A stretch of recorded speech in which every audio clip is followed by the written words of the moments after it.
একজনে আমার কয়, হুজুর বাংলাদেশে এত পীর কে, সৌদি আরবে তো পীর নেই, বাংলাদেশে এত পীর কে? বাংলাদেশে পীর বেশি না? ভারত, বাংলাদেশ, পাকিস্তানে 3 দেশে পীর বেশি, ওদিক তো পীর নাই। তা আমি বললাম, এদেশে পীর তো আছে, যা আছে আরো হওয়া দরকার। কেন হওয়া দরকার? আমি বললাম যে তুমি কি সৌদি আরব গেছো? বলে হ্যাঁ গেছি বলেই তো কইতেছি। বললাম সৌদি আরবে ট্রাফিক সিগনালে কয়জন পুলিশ দেখছো কত? ট্রাফিক সিগন্যাল আছে না, ট্রাফিক সিগন্যাল, এই ট্রাফিক সিগন্যালে সৌদি আরবে কি পুলিশ দেখছেন? সৌদি আরবে ট্রাফিক সিগন্যালে পুলিশ নাই। অটো নিয়মতান্ত্রিক কম্পিউটারের সাহায্যে টাইম মতো লাল বাতি জ্বলে ওঠে, আর লাল বাতি জ্বলে উঠলে যে রেড লাইন দেওয়া আছে, মন্ত্রী প্রেসিডেন্টের গাড়িও যদি হয় 1 ইঞ্চি ওর সামনে বাড়বে না। কতক্ষণ পুলিশ লাগে না, শুধু রেড লাইট জ্বলে ওঠে, তাতেই মন্ত্রী এমপিদের গাড়ি জায়গায় দাঁড়ায় যায়, একটা পুলিশ লাগে না। আর বাংলাদেশে পুলিশে আস্ত আহিয়ালা বাস নিয়ে দাঁড়ায় থাকে, পুলিশে মারিয়ে দিয়ে ট্রাক সাইডিয়ে। কতক্ষণ যে দেশে খালি লাইটের সিগন্যাল মানে সে দেশে পীর লাগে না, আর যে দেশে আহিয়ালা বাইর দিয়ে বাড়াও ঠেয়ানো যায় না সে দেশে পীর তো আরো লাগবে, তা কম হয়ে গেছে। ঠিক কিনা?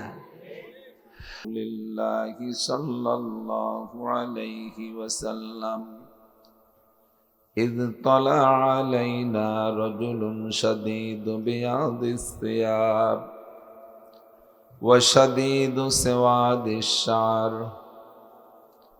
لا يرى عليه أثر السفر ولا يعرفه منا أحد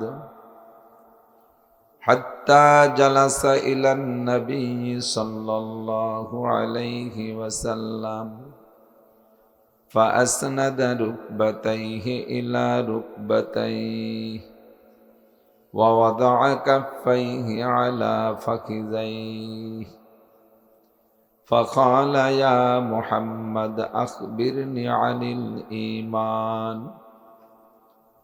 فقال أن تؤمن بالله وملائكته وكتبه ورسله واليوم الآخر والقدر خيره وشره من الله تعالى والبعث بعد الموت فقال صدقت.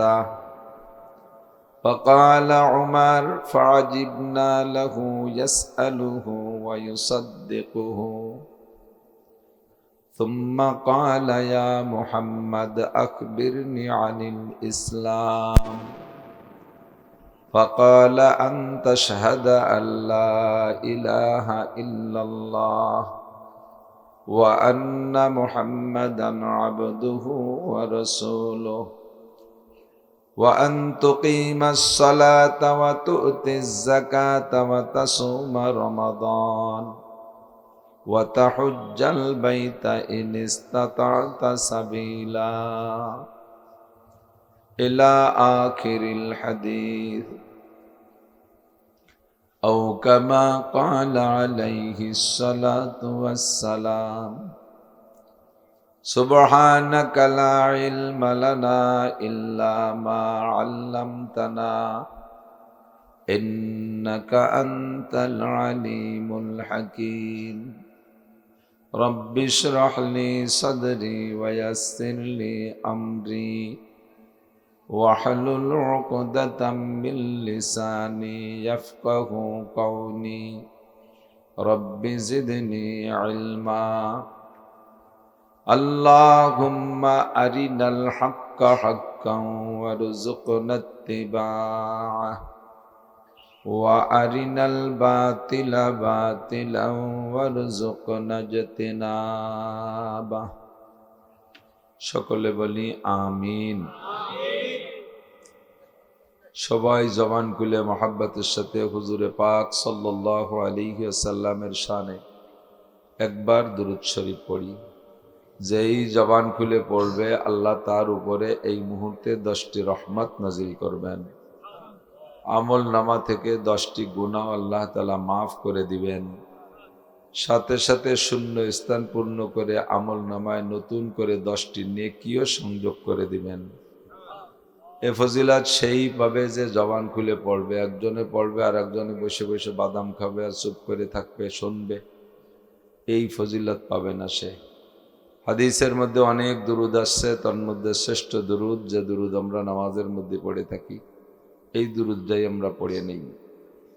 আল্লাহুম্মা সাল্লি আলা মুহাম্মাদিন ওয়া আলা আলি মুহাম্মাদ কামা সাল্লাইতা আলা ইব্রাহিম ওয়া আলা আলি ইব্রাহিম ইন্নাকা হামিদুম মাজিদ।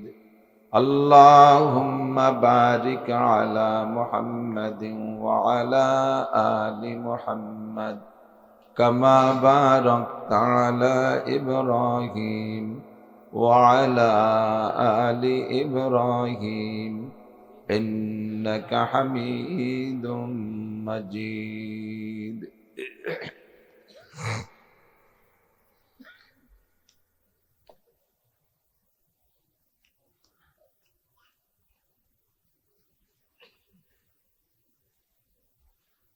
ঐতিহ্যবাহী দারুস সোফা মাদ্রাসা এতিমখানার উদ্যোগে হাফেজ ছাত্রদের পাগড়ি প্রদান উপলক্ষে 10ম বার্ষিক হজ মাহফিল করিমপুর, মুন্সিপাড়া, কানাইপুর, ফরিদপুর। মাহফিলের সম্মানিত সভাপতি, মাদ্রাসার সুযোগ্য সুদক্ষ মোহতামেম সাহেব হুজুর ও যোগ্য আসাতেজায়ে কেরাম, মাদ্রাসার আজিজ আমতোলাবা, আজকের মাহফিল উপলক্ষে দাওয়াতি উলামায়ে কেরাম, আমাদের সামনে বয়ান করে চলে গেছেন আমাদের ফরিদপুরের গৌরব, সারা বাংলার হাজারো লাখো মানুষের রাহবার হযরতুল আল্লাহ মুফতি আব্দুল গফফার সাহেব হুজুর হাফিজাহুল্লাহ। সবেমাত্র বয়ান করে চলে গেলেন আমাদের ফরিদপুরের আরেকটা উজ্জ্বল নক্ষত্র উদীয়মান হযরতুল আল্লাম হযরত মাওলানা জুবায়ের আহমদ কাসেমি দামাত বারাকাতুহুমুল আলিয়া। এই অঞ্চলের অনেক অনেক উলামায়ে কেরাম, আইম্মায়ে মাসাজিদ, প্রাণপ্রিয় দেশবাসী, আল্লাহ তাবারাকা ওয়া তাআলার শাহী দরবারে শুকর আদায় করি যে আল্লাহ পাক রব্বুল আলামিন এখনো পর্যন্ত আমাদেরকে উন্মুক্ত পরিবেশে খোলা মাঠে বসে উলামায়ে হাক্কানি রব্বানীদের থেকে হিদায়াতি কথা শোনার সুযোগ এবং পরিবেশ তৈরি করে রেখেছেন। বিশ্বের অনেক দেশে মুসলিম কান্ট্রিগুলোতেই এভাবে খোলা ময়দানে উন্মুক্ত পরিবেশে রাতের দীর্ঘক্ষণ বয়ান করা, মাইক ব্যবহার করার অনুমতি নাই। আল্লাহ পাক আমাদের জন্য রেখেছেন, এজন্য শুকর আদায় করি আলহামদুলিল্লাহ।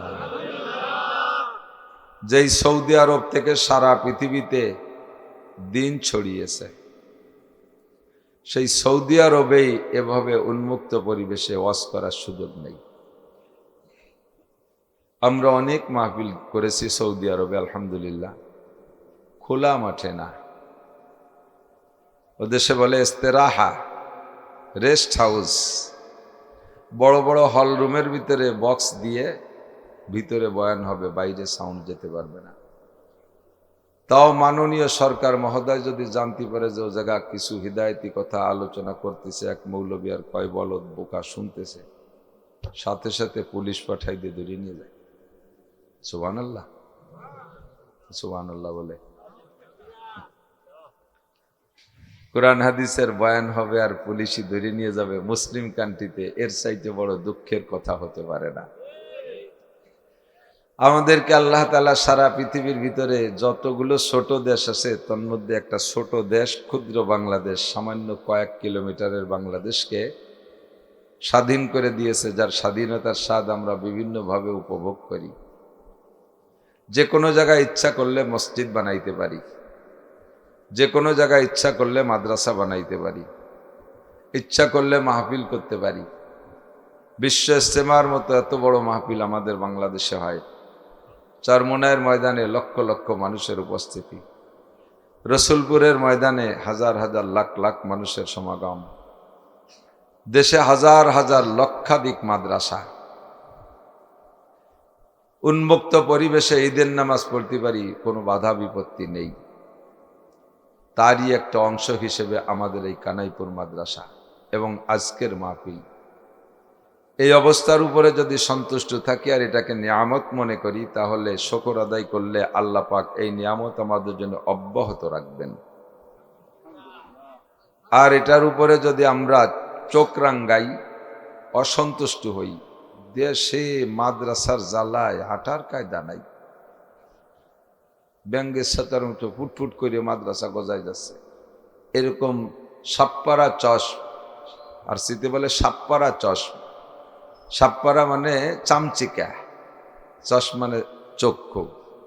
তো চামচে চক্ষু যারা আছে তাদের এগুলো দেখলে চোখের মধ্যে খারাপ লাগাটাই স্বাভাবিক, আছে না এরকম? সূর্য আপনাদের কাছে ভালো লাগে না মন্দ লাগে? পরপর দিন 10 যদি বেলা না ওঠে কিরম লাগে? কন্দি খুব খারাপ লাগে না? এই সূর্য পছন্দ করে না এমন প্রাণীও আছে। দুই প্রাণী সূর্য সহ্য করতে পারে না, সামসিকিয়া আর সিকিয়া। একটা হলো সামসিকিয়া আর একটা হলো খালি সিকিয়া। খালি সিকিয়া আমাকে দিকে সুসুও, ঠিক আছে নাকি? সুসকলি চেনে তো মানুষ, সিকে কয়েছে সুসকলি ভালো শোনা যায়। তো সামসিকিয়া আর চিকিয়া চুসুয়া এরা সূর্য সহ্য করতে পারে না। রাতের বেলা দেখেন চামচিকে ফারুত ফুরুত উড়িয়ে বেড়ায়, কিভাবে মার্চ করে। রাতের বেলা সিকিয়া সুসো খুসখুস করে এখান দিয়ে দৌড়দৌড়ি করে, রাস্তা ভরে সুসো দেই। আমি তো রাতের বেলা দৌড়দৌড়ি করি, বহুত সুসোর সাথে সাক্ষাৎ হয়, সালাম কালাম হয়। এই সুসো আর চামচিকে এর দিনই দেখা যায় না। সূর্য ওঠার সাথে সাথে ওরা এত ভৎসনা গালি দেয় সূর্যরে, এই শয়তানটা রাত্রির ছিল না, কি সুন্দর দেশ বলে মার্চ করে বেড়াইছি, আর এই সূর্য শয়তানটা উঠিয়ে আলো দিয়ে আমাদের চোখে সর্বনাশ করে দিল। ওরা যাইয়া গাড়া গর্ত আর চামচিকে যায় মাছার নিচে যত অন্ধকার জায়গা ওই জায়গাতে লেগে থাকে, ঠিক না? তো প্রাণী জগতের ভিতরে এরা দুজন কি প্রশংসিত? আল্লাহ তুমি অমুকরে সুসোর মতো বানাই দিও, কেউ কয়? আল্লাহ তুমি আমার একটা সন্তানরে শামসের মতো বানাই দিও, কেউ কয়নি? ওদের সাথে কেউ সামঞ্জস্য রক্ষা করতে চায় না, তাদের মতো হতে চায় না। বরঞ্চ কেউকে যদি ধিক্কার দিতে হয়, তিরস্কার করতে হয়, তাহলে সুসো শামসের সাথেই তাকে তুলনা করা হয়। এরা সূর্য সহ্য করতে পারে না, ঠিক না? তো এর কারণে কি সূর্য খারাপ? উঠা বন্ধ হয়ে যাবে? সূর্য কয় আমার উঠা আমি উঠবো, তুই সুসো সাইন্সে যে জায়গা পালাবি পালা। বাংলার জমিনেও অনেকে মাদ্রাসা নিয়ে এই জাতীয় কটূক্তি করছে, এই ব্যাঙ্গের সাথার মতো ফুটফুট করে সংসদে কয়। এরা বলে শিক্ষিত, এরা জ্ঞানী না অজ্ঞানী না বিজ্ঞানীতেই তো বুঝতে পারি না। এরা সমাজের খুব দামি সন্তান, মাদ্রাসা নিয়ে সংসদ ভবনে ব্যঙ্গ করে কয় ব্যাঙ্গের সাথার মতো ফুটফুট করে মাদ্রাসা তৈরি হচ্ছে। আল্লাহ তাআলা কয় ও সুসো সাইন্সিয়া, এদেশে মাদ্রাসা থাকবে, তুই থাকবি না। কথা কন না? মাদ্রাসাগুলো যার যার জায়গায় আছে না নাই? সুসো সাইন্সিয়াগুলো কি আছে না গেছে? আরো যদি কোনোদিন কেউ সুসো সাইন্সের কাতারে দাঁড়ায়, সেও থাকতে পারবে না। এখনো যদি কেউ এ নিয়ে ক্রিটিসাইজ করে, সেও ওইভাবে বিদায় হতে হবে তাকে। এটা বুজুর্গানে দিনের জমিন, লক্ষ লক্ষ মুসলমানের জমিন, কোটি কোটি নামাজি মানুষের ভূখণ্ড জমিন, এখানে এগুলো চলবেই থাকবে ইনশাআল্লাহ, ঠিক না? আতর আপনাদের ভালো লাগে না মন্দ লাগে? আতর আতরে আমি এসে মাইকে একটু মাহাই। ক্বালা রাসূলুল্লাহ সাল্লাল্লাহু আলাইহি ওয়াসাল্লাম হুব্বিবা ইলাইয়া মিন দুনিয়াকুম সালাস। আমার আপনার ভালো না লাগলে না লাগুক, সেটা আমাদের ব্যাপার, কিন্তু যেই ব্যক্তি আতরকে পছন্দ করছে, উনি একাই আতরকে পছন্দ করলে আতরের হক আদায় হয়ে যায়, আতরের সফলতা সার্থকতা অর্জন হয়ে যায়। তিনি কে? মুহাম্মদুর রাসূলুল্লাহ সাল্লাল্লাহু আলাইহি ওয়াসাল্লাম। হুজুর বলেন হুব্বিবা ইলাইয়া মিন দুনিয়াকুম সালাস, আমি আপনাদের ওই হাদিসের আবার তরজমা না, আমি এটা হলো ফাঁকে জুমলায় মুতারাজা করে দিচ্ছি। আমার জেলার নাম শুনলে আপাতত একটু খারাপ ঠেকতেই পারে, তা কইয়া লাভ কি হবে, কিন্তু তবুও তো আমি বাইরে চাইয়া আসছি। আর যেদিন এতে খারাপ লাগা শুরু করছে তারপরেই আমার দাওয়াত দিয়েছে, কাজে আমি জেলা খারাপ লাগলেও আমি তো আপনাদের কাছে খারাপ লাগার কিছু না। তা আমি আপনাদের এখানে আসছি মেহমান, আর আপনারা এই ফরিদপুর কানাইপুর এলাকার মানুষ মেজবান বাড়িওয়ালা। গোটা বাংলাদেশের ভিতরে আদর্শ শিক্ষিত সম্ভ্রান্ত জেলা যেগুলো, তার ভিতরে একটা আমাদের ফরিদপুর। এখানে শিক্ষা দীক্ষার আলো অনেক আগের থেকেই প্রজ্বলিত হয়েছে। এখানকার মানুষ আদর্শবান মানুষ। সারা বাংলাদেশে ঘুরিয়ে কোন দেশের বিটিরা মহিলারা কিরম রান্না করে ও আমরাই ভালো জানি। কোন দেশের মহিলা বাংলাদেশের কোন জেলার বিটি গিয়াতে রান্না খাইতে আর বাকি নেই।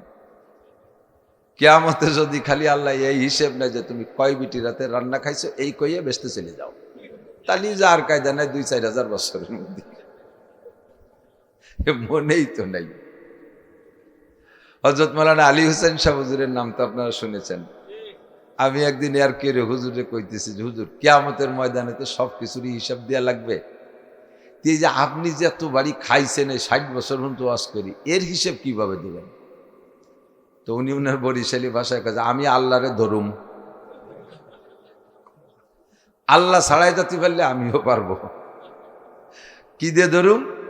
কয় কি, আমি আল্লাহরে বলবো আল্লাহ কাফের মুশরিক নাস্তিক মুরতাদ বেঈমান, নামাজ নাই রোজা নাই হজ নাই জাকাত নাই, দাঁড়ায় মতে খাড়াই খায় আইটি আইটি পায়খানা করে, এই সমস্ত আকাম পার্টি সুদ খায় ঘুষ খায় মাগিবাজি ফাঁকিবাজি দুনিয়ার আকাম করে বেড়ায়, তাকে তুমি জায়গায় বসাইয়া এসির মধ্যে বসাইয়া জম্মের খান খাও।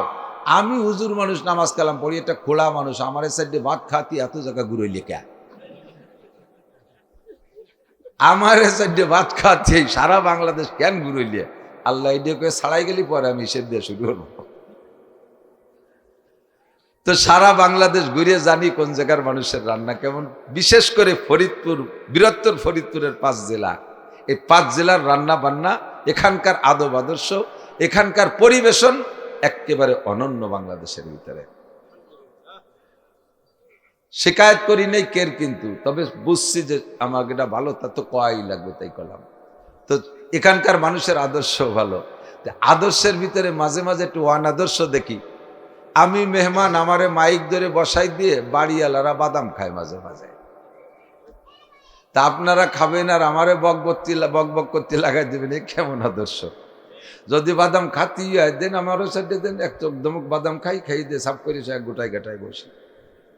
আর যদি তা না হয়, সময় না হয়, তাহলে সবাই বন্ধ থাকতে। বাদামের একটা গিরান আছে, ওইতে না হয় আমার গিরান, আমার না হয় গিরান আসে, আমারও তো একটা পরাণ আছে, সেইও বসতে পারে। আর আল্লাহ পাক নিজেই এ ব্যাপারে নিষেধ করেছেন, ওয়াইদা কুরিআল কুরআনু ফাসতামিউ লাহু ওয়া আনসিতু। যখন কোরআনে কারীম তেলাওয়াত হয় বা তরজমা তাফসীর হয়, অন্তরের কান দিয়ে শোনো, এমত অবস্থায় যে মুখের কাজ বন্ধ রাখো। ওয়া আনসিতু, ইনসাত মানে চুপ থাকা, চুপ থাকা মানে মুখের কাজ বন্ধ রাখা। কথাও হবে না, মুখ দিয়ে কোনো কাজ হবে না, ফোন হবে না, পান হবে না, বিড়ি হবে না, সিগারেট হবে না, বাদাম হবে না, চানাচুর হবে না, সব বন্ধ রেখে। একসাথে 2 কাজ হয় না, কানের কাজও চলবে, মুখের কাজও চলবে, 2 কাজ ভালো হবে না। বাদাম খাইয়েও মজা পাবেন না, অশ্বিনীও ভালো হবে না। ছোট ছোট পোলাপানদেরকে, ওই যে পোলাপানদের কট্টুকেরটা নিয়েছে অশ্বন্তী, এ দেখলে আবার আর কাজ এসে যায়। ভাবছি যে একদিক কব যেটুক জানে এসে যায়, খোপা চালিয়ে কই জাতীয়। এই যে এদা গেদা ছোট, তার 2 বছর 3 বছর 5 বছর, তা আপনারা ওয়াজ শুনতে আনেন না, ওয়াজ শুনতে আনবেন না, মসজিদেও নেবেন না। এগুলো মসজিদে নিলে মসজিদে নেওয়া নিষেধ। ওরা মসজিদের আদব বোঝে না। অট্টুকতারে স্কুল কলেজেও ভর্তি দেবেন না, ওদের পড়ার বয়সই নেই। সেদিনকে এক হাফেজ সাহেব আমার বলতেছে, হুজুর আমার বাচ্চাটার বয়স 7 বছর, হেফজ হয়েছে 7 পারা, এখন সে পড়তে চায় না, কি করি কোন দিন হুজুর? আমি কই যে আর হবে না কাজ, ওরে এখন 3 বছর বিরতি দিতে হবে। 7 বছর বয়সে এসে 7 পারা মুখস্থ করছে, ওরে নিশ্চয়ই তুমি 4-5 বছরেতে পড়ানো শুরু করছো। 4-5 বছর তার পড়ার বয়স না, অসময় তারে প্রেসার দিয়ে তার সেটটা গরম করে ফেলাইছো। এখন সেট হিট হয়ে গেছে, আর মাইক চলে না।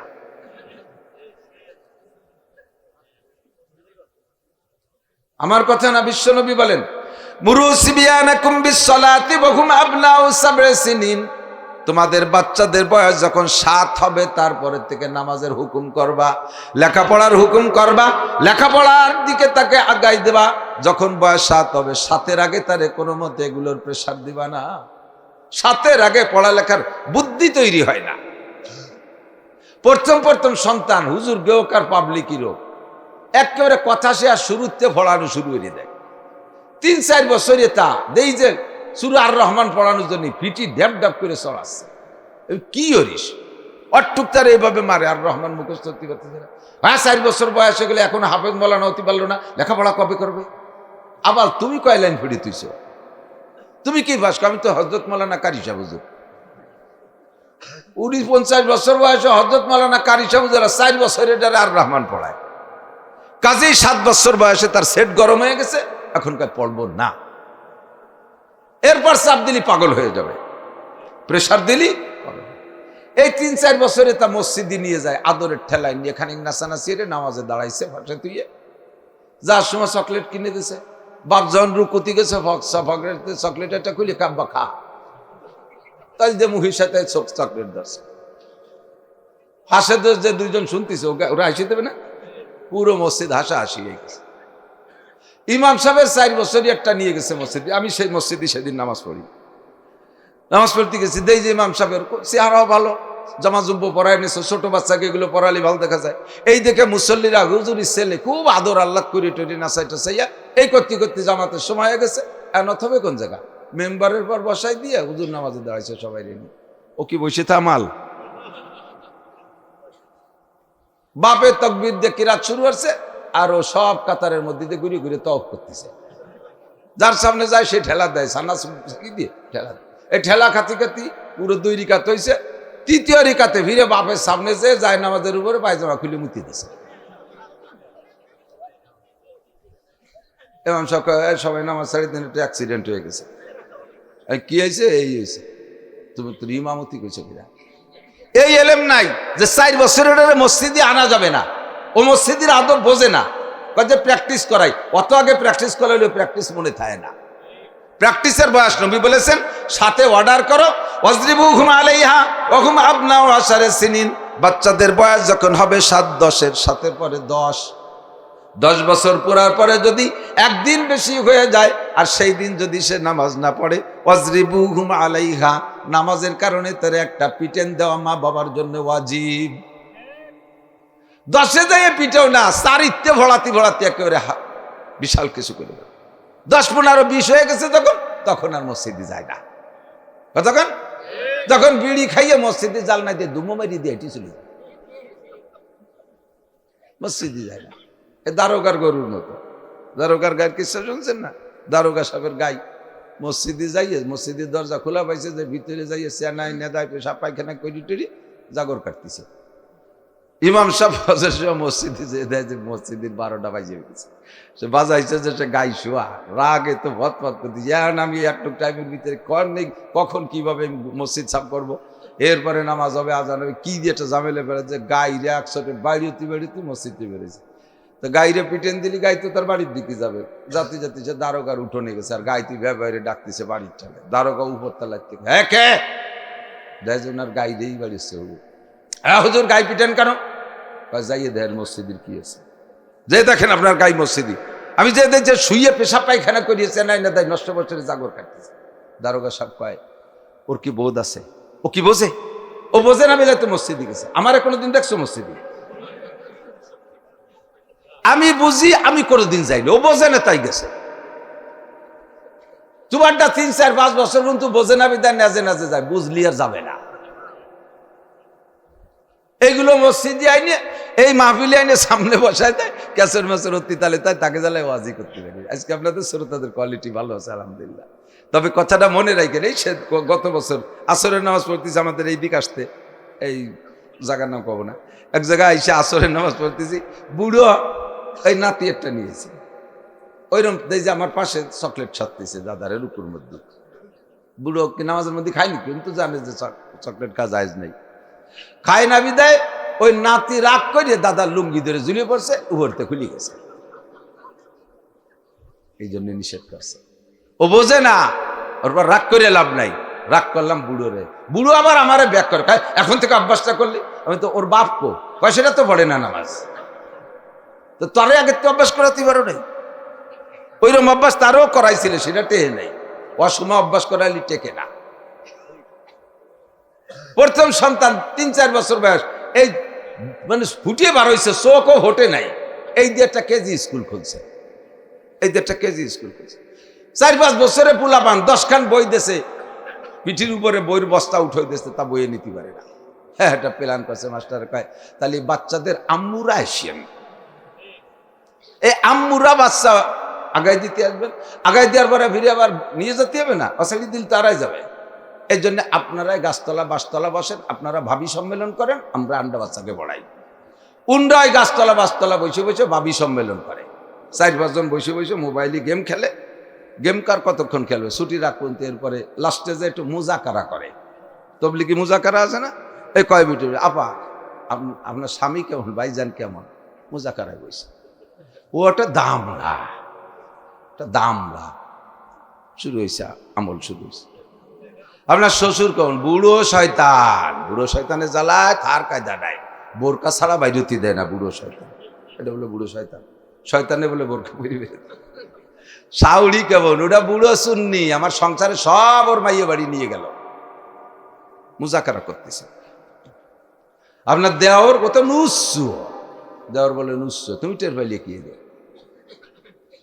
এই সমস্ত আকাম কুকাম ওই জায়গা বসে, বয়সে পড়ার একটা দেখেন, বয়স যখন 7 হবে না, ও নিজেই বিরক্ত করে, ও যাই ওর মার পাশে পেছে জ্ঞান জ্ঞান, সবাই স্কুলে যাচ্ছে, আমার স্কুলে যাচ্ছে না, আব্বুরে কব ওই কিনে এনে দিতি, আব্বুরে কব আমার স্কুলে ভর্তি করে দিতি। দেখেন 7-এর পর তো ও নিজেই পড়ার জন্য আগ্রহী হবে।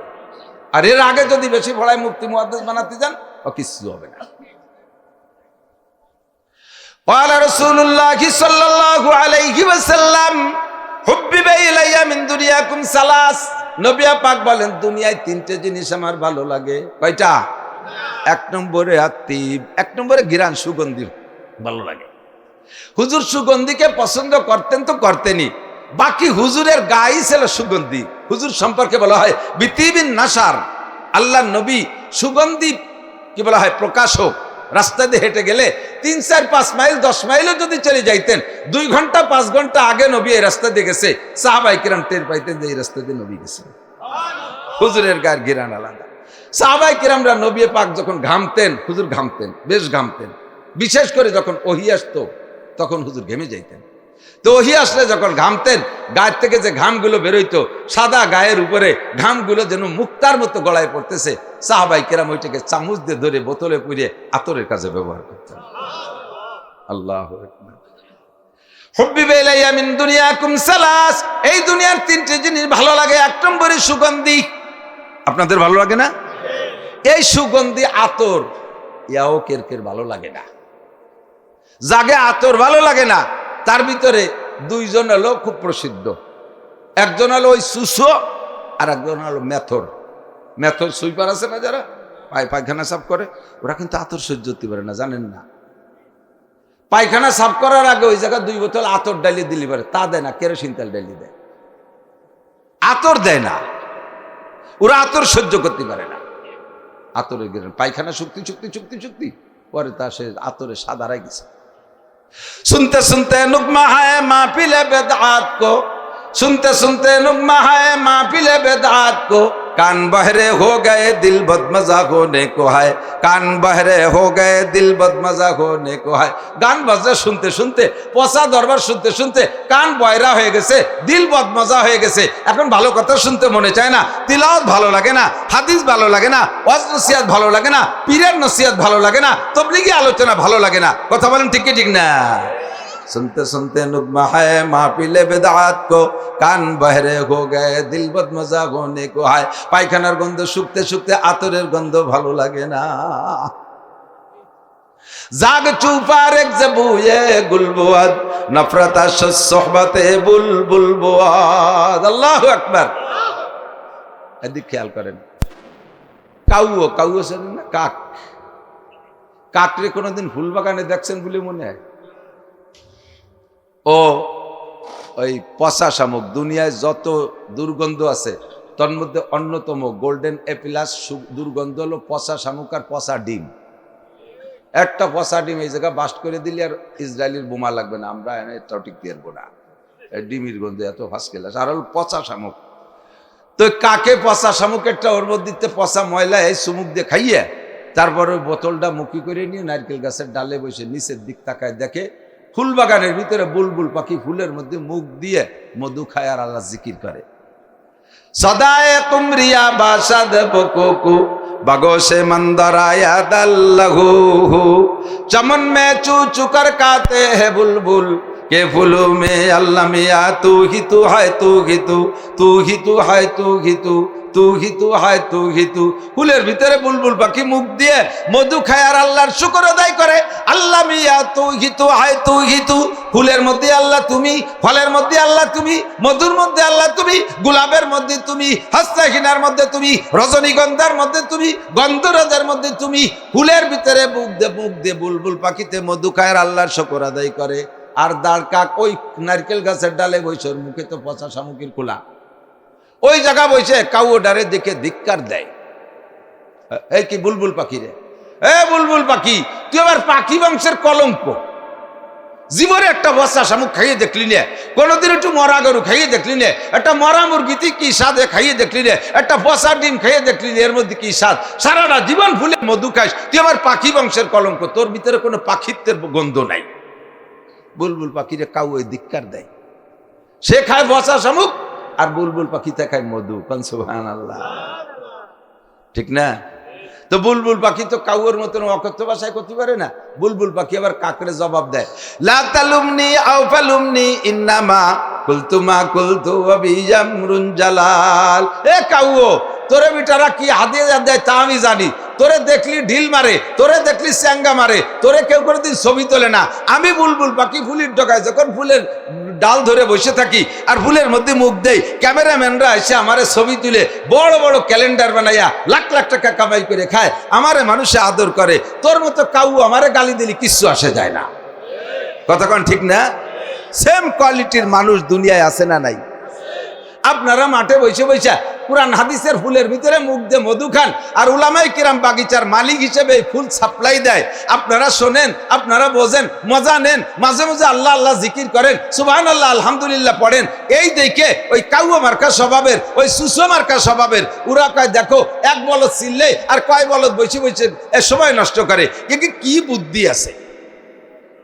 জীবনে কোনোদিন জারি গান শুনলো না, যাত্রা গান শুনলো না, এরা করসা গান শুনলো না, গুণযাত্রা শোনে না, গাজির গান শোনে না, এরা ফেসবুক ইউটিউব দেখে না, কোনোদিন একটু টেলিভিশনের থেকে মজা নিল না, এরা একটু লালন গীতি শোনে না, কোনোদিন দুর্গা পূজা, কালী পূজা, সরস্বতী পূজা, লক্ষ্মী পূজায় গেল না, হিন্দু বাড়িতে একটু কুলুকির ডাল্লা লাড্ডু মাড্ডু খালো না। কি জ্ঞান আছে? কোনো বুদ্ধি নেই। আপনাকে ধিক্কার দেয়। তোর মতো দাঁড় কাউ আমাকে গালি দিলি কিচ্ছু আসে যায় না। পুরো মজলিসটাকে আল্লাহ পাক রহমতের ফেরেশতা দিয়ে বেষ্টন করে রাখছে।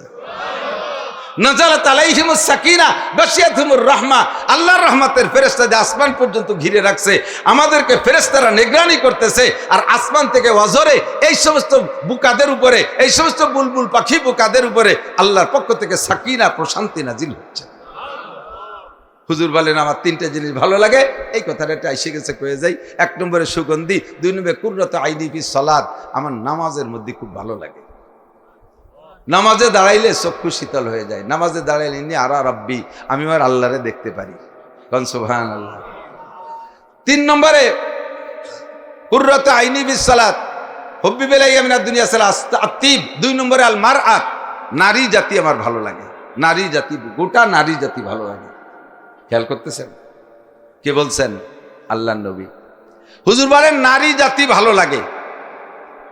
হুজুর বলছেন এক দৃষ্টিতে নারীরা দুর্বল, নারীরা অসহায়, নারীদের আল্লাহ তাআলা বাহ্যিকভাবে ক্ষমতা পাওয়ার কম দেশে, তারা অসহায়, নিজেরা ইনকাম করতে পারে না, পুরুষের উপর দিয়ে প্রাধান্যতা খাটাতে পারে না, তারা সার্বিকভাবে দুর্বল বিদায় তাদের প্রতি আমার মায়া বেশি।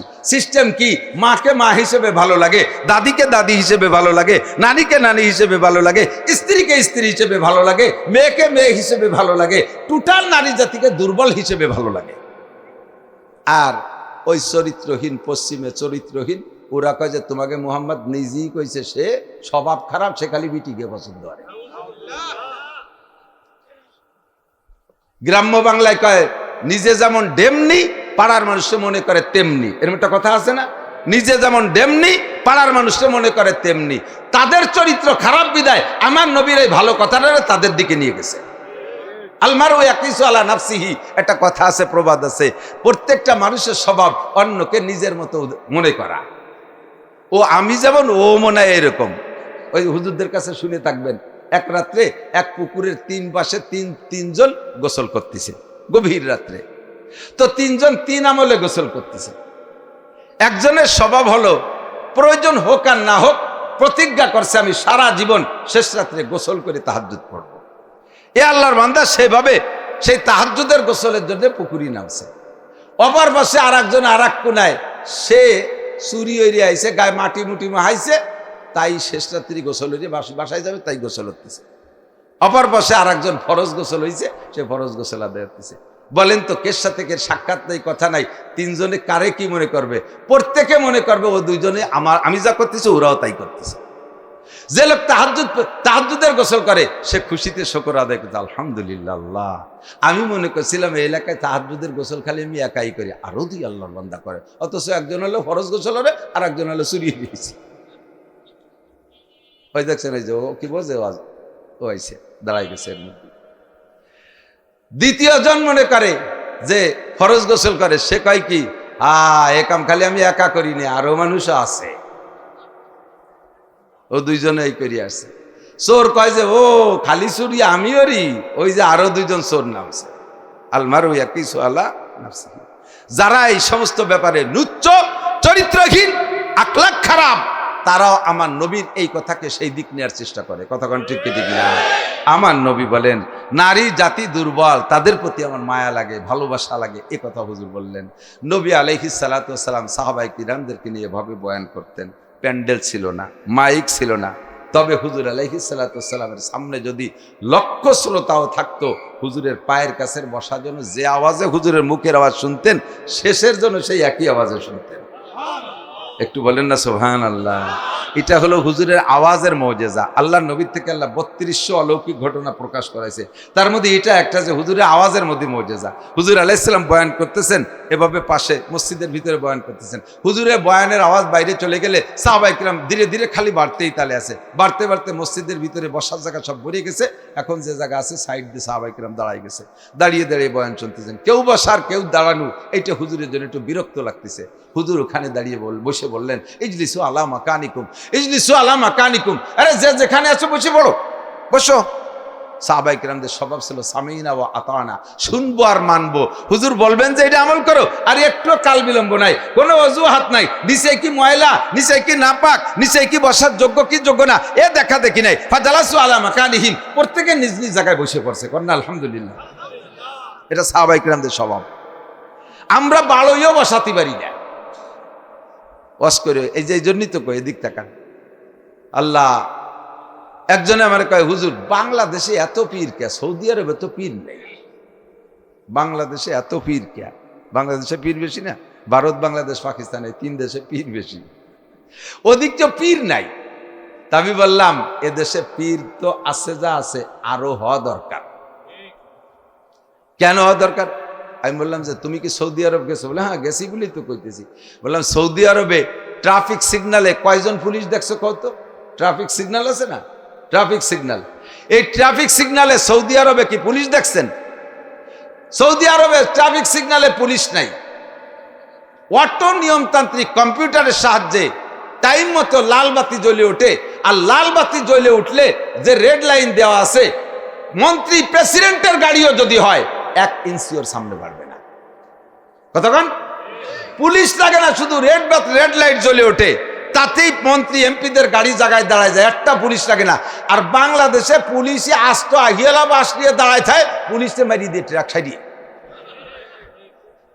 কতক্ষণ যে দেশে খালি লাইটের সিগন্যাল মানে সে দেশে পীর লাগে না, আর যে দেশে আহিয়ালা বাইর দিয়ে বাড়াও ঠেয়ানো যায় না সে দেশে পীর তো আরো লাগবে, তা কম হয়ে গেছে। ঠিক কিনা? আল্লাহু আকবার। কি বলছি? আল্লাহু আকবার বলছি।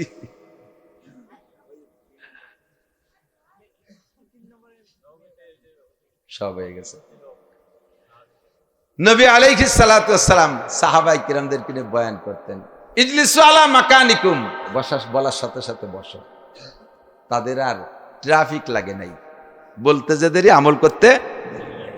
আল্লাহু আকবার।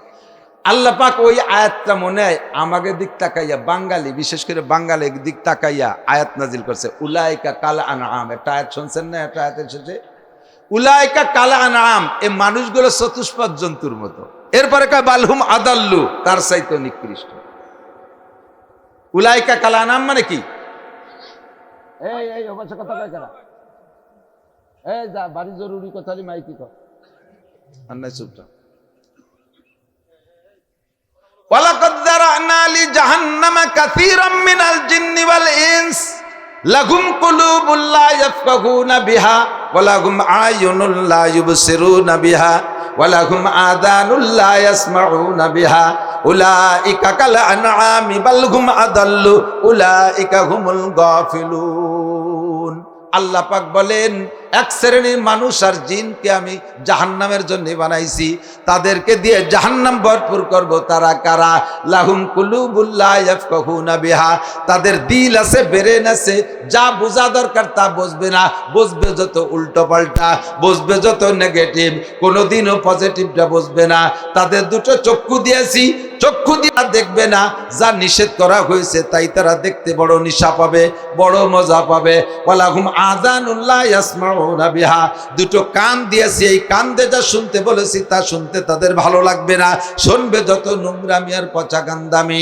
এই মানুষগুলো এই তিনটি অঙ্গের বাস্তব দায়িত্ব পালন না করার কারণে তারা মানবতার থেকে নেমে যায়। আমার খেয়াল, তারা মানবতার থেকে নেমে যায়।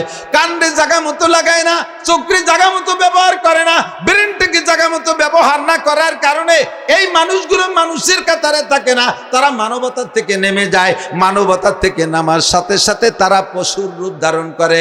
এর ভিতরে এক একজনের এক এক রকম পশুর রূপ ধারণ করে, এক একজনের চরিত্র এক এক রকম হয়ে যায়। এর ভিতরে কুকুরের চরিত্র আসে, এর ভিতরে শূকরের চরিত্র আসে, এর ভিতরে সাপের চরিত্র আসে, এর ভিতরে বান্দরের চরিত্র আসে। এক একজনের মধ্যে এক এক রকম চরিত্র আসে।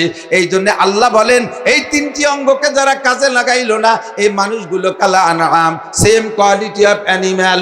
এরপরে আবার অ্যানিম্যাল, পশুতে আল্লাহর কাছে মামলা দেয়।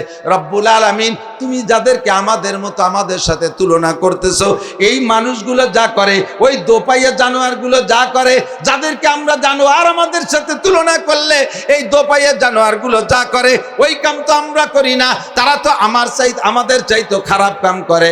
রব্বুল আলামিন, তাহলে তুমি তাদেরকে আমাদের সাথে তুলনা কইরা আমাদেরকে লজ্জা দিলে, আমাদের অপমান করলে। আল্লাহ পাক বলেন, ঠিক আছে, তোদের সাথে তুলনা করার পরে তাদেরকে আরেকটা ক্লাস নামাইয়া দিলাম, বালহুম আদাল্লু, এই মানুষগুলো, মানুষ নামের পশুগুলো পশু সমতুল্য নয়, বরঞ্চ তার চাইতো নিকৃষ্ট। কতক্ষণ বলতে গেলে আমার রাত কেটে যাবে, অত বলতে পারবো না। দুই তিনটে মিসাল শোনেন। ও দোস্ত, জীবনে করে দেখেন, কুকুরের স্বভাব হলো পরশ্রী কাতর, পুরুষের ইম্পর্টেন্ট একেবারে এক নম্বর স্বভাব হলো পরশ্রী কাতর। পুরুষে এক কুকুরে আর এক কুকুরের খাওয়া দেখতে পারে না। একটা কুকুরে একটা মরা গরু পাইছে, একাই সন্ধান পাইছে, ও কুত্তো জানে যে এই 5 মণ গোস্ত একা খাই সাথে পারবো না, হয়তো মনটা খালি খালাম 2-3 দিন মধ্যে, তারপরে মাটি হয়ে যাবে। এই বুঝে কি গ্রামে ঢুকে একটা মাইকিং করে আসে, হ্যাঁ কুত্তো সমাজ যেখানে আছো চলে আসো, বিশাল এক মরা মহিষ পাইছি, এক গরু পাইছি, 5 মণ ওজনের ষাঁড় পাইছি, সবাই মিলে জুলে খাই রাহে। বরঞ্চ ও পাইছে তো দখল হয়ে দাঁড়ায়, আর কেউ এসে যদি সে জায়গা ভাগ নিতে যায়, পতাকা উঁচরে দাবড় শুরু করে, আমি স্বাধীন করছি, তোর এর মধ্যে ঢুকতে দেবো না। ঠিক না? আর ওই স্বাধীন শুনে ও গেউ গেতে যায়, আরো কয়টা আসে, এবার তাকে কয়তো তোরা খাতে পারবি না, আমি ঘোষণা দিছি। উনি স্বাধীন করে আর ওরা ঘোষণা দেয়। কতক্ষণ এই পরশ্রী কাতর স্বভাব হলো কুকুরের। তারপরও এর এই স্বভাবের কারণে কুত্তই খুব মারামারি, রাস্তাঘাটে প্রচুর মারামারি কুত্তই। কিন্তু একটা জিনিস দেখবেন না, আমার বিশ্বাস, কুত্তই মারে, একটা পুরুষ কুত্তা আর একটা পুরুষ কুত্তার সাথে গ্যাঞ্জাম বাঁধায়, মহিলা কুত্তার সাথে গ্যাঞ্জাম বাঁধায় না। সে জানে যে ওটা আমার বউ, এখন কাজে না লাগলেও কাতি মাসে লাগবে, এই একটা তার হিসেব আছে। মহিলা কুত্তরে দেখলি দা শুরু করে, চিনিস আমরা এই কানাইপুরের ম্যাডাম, তুই আনাইছিস ফরিদপুরিতে, কথা কৌশলে ধাওয়া শুরু করে। আরেকটা মহিলা কুত্তরে সহ্য করতে পারে না। কিন্তু রাস্তায় যদি একটা পুরুষ কুত্ত দেখা হয়ে যায়, ওরে বাইসে গেলে আজকে স্বামীর সাথে দেখা হয়ে গেছে, তুই বাইসে গেলি। তারা স্বামী স্ত্রী সম্পর্ক ঠিক রাখে। একটা আইডিয়া আর একটা আইডিয়ারে মারে, গাই মারে না। একটা গাই আর একটা গাইরে মারে, আইডিয়া মারে না। একটা শুয়ারে মারে, শুয়ার নিজে মারে না। একটা শুকরনি আর একটা শুকরনির সাথে গ্যাঞ্জাম করে, শুয়ারের সাথে গ্যাঞ্জাম করে না। স্বামী স্ত্রীর সুসম্পর্ক, বৈবাহিক জীবনকে তারা অত্যন্ত গুরুত্ব দেয়। একটা মোরগ আর একটা মোরগরে মারে, মুরগি মারে না। মুরগির সাথে চুলচিলাচিলি করে, মোরগের গায়ে হাত দেয় না, জানে যে ওটা স্বামী। কতক্ষণ এই বোধটা মানুষের মধ্যে নাই, এই বোধটা মানুষের মধ্যে নাই। মুরগিটি মোরগরে দেখেন, বাড়ি যদি একটা মোরগ থাকে, 5টা মুরগি থাকে, খাবার দেন মোরগরে একারে, ও একা খাবে না, কুটকুট করে ডাক দেয় সব মুরগি রে, ডাক কেনে একটু পয়েন্ট দেখাই দিয়ে ও পাশে দাঁড়ায় দেখে যে খাও, স্ত্রীরা খাইতে থাকো। বউকে খাওয়াই, ও পাশে বসে দেখে। লক্ষ্য করেন, আমার বাড়ি প্রচুর দেশি মুরগি মোরগ আছে, এদের আমি খুব ভালো করি। একদিন দেখি যে ওই আটা দিয়ে ভাত দিয়ে মাখাইতেছে, তো ওইটা আঠা হয়েছে।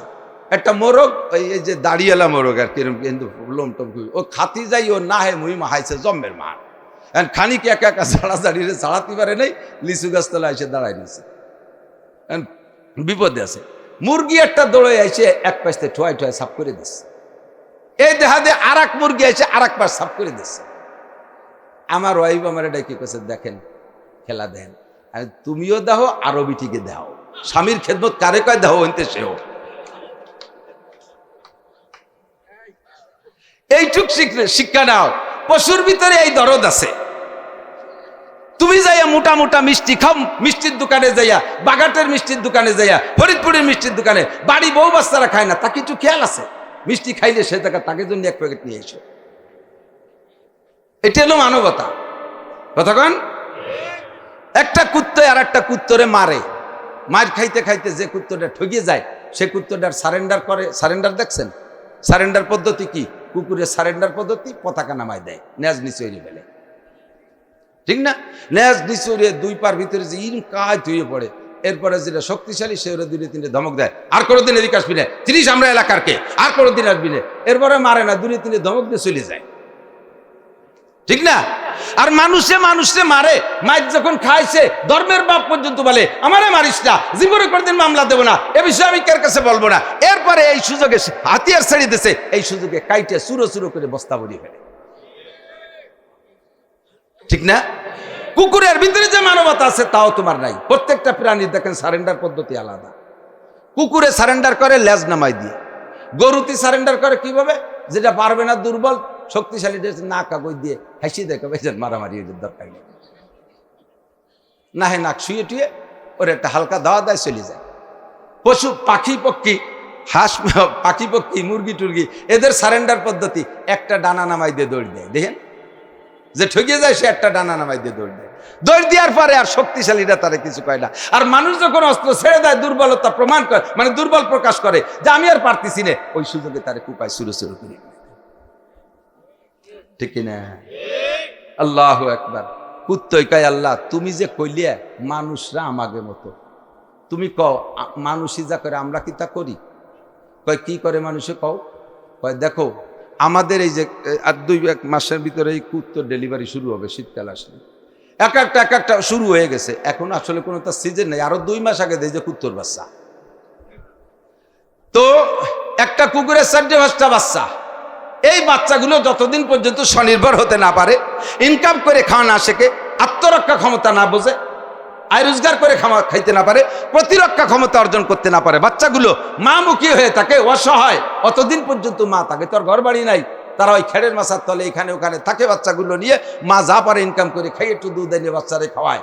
এর ভিতরে হাজারো দামি দামি কুত্ত, বংশীয় কুত্ত, বড় বড় দামি দামি কুত্ত যদি ওই মহিলা কুত্তরে কোনো অফার দেয়, কি কয় জানেন? সার কথা কবি না, আমি ছোট মোটো তুই কোন জায়গায় যাবো, আমার এইগুলো এখনো কামাই করে খাইতে পারে না, আমি এই বাচ্চা কাচ্চা ফেলা রেখে কোথায় যাবো? 1 বছরের মধ্যে কথা কবি না, আগামী এই মাসে আসিস, ওর ওই সময় সরাই দেয়। এর ভিতরে মিস কলও দিবি না। কুত্তই কয় আল্লাহ তুমি খুঁজে দেখো ফরিদপুর, গোপালগঞ্জ অভাব আছে নাকি বাংলাদেশে?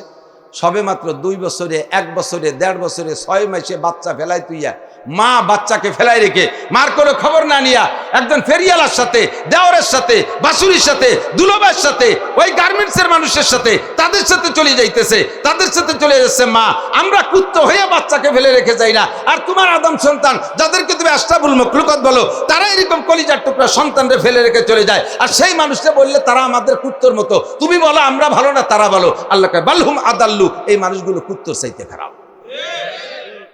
এই সাইজের মানুষ আছে না নাই? আছে না নাই?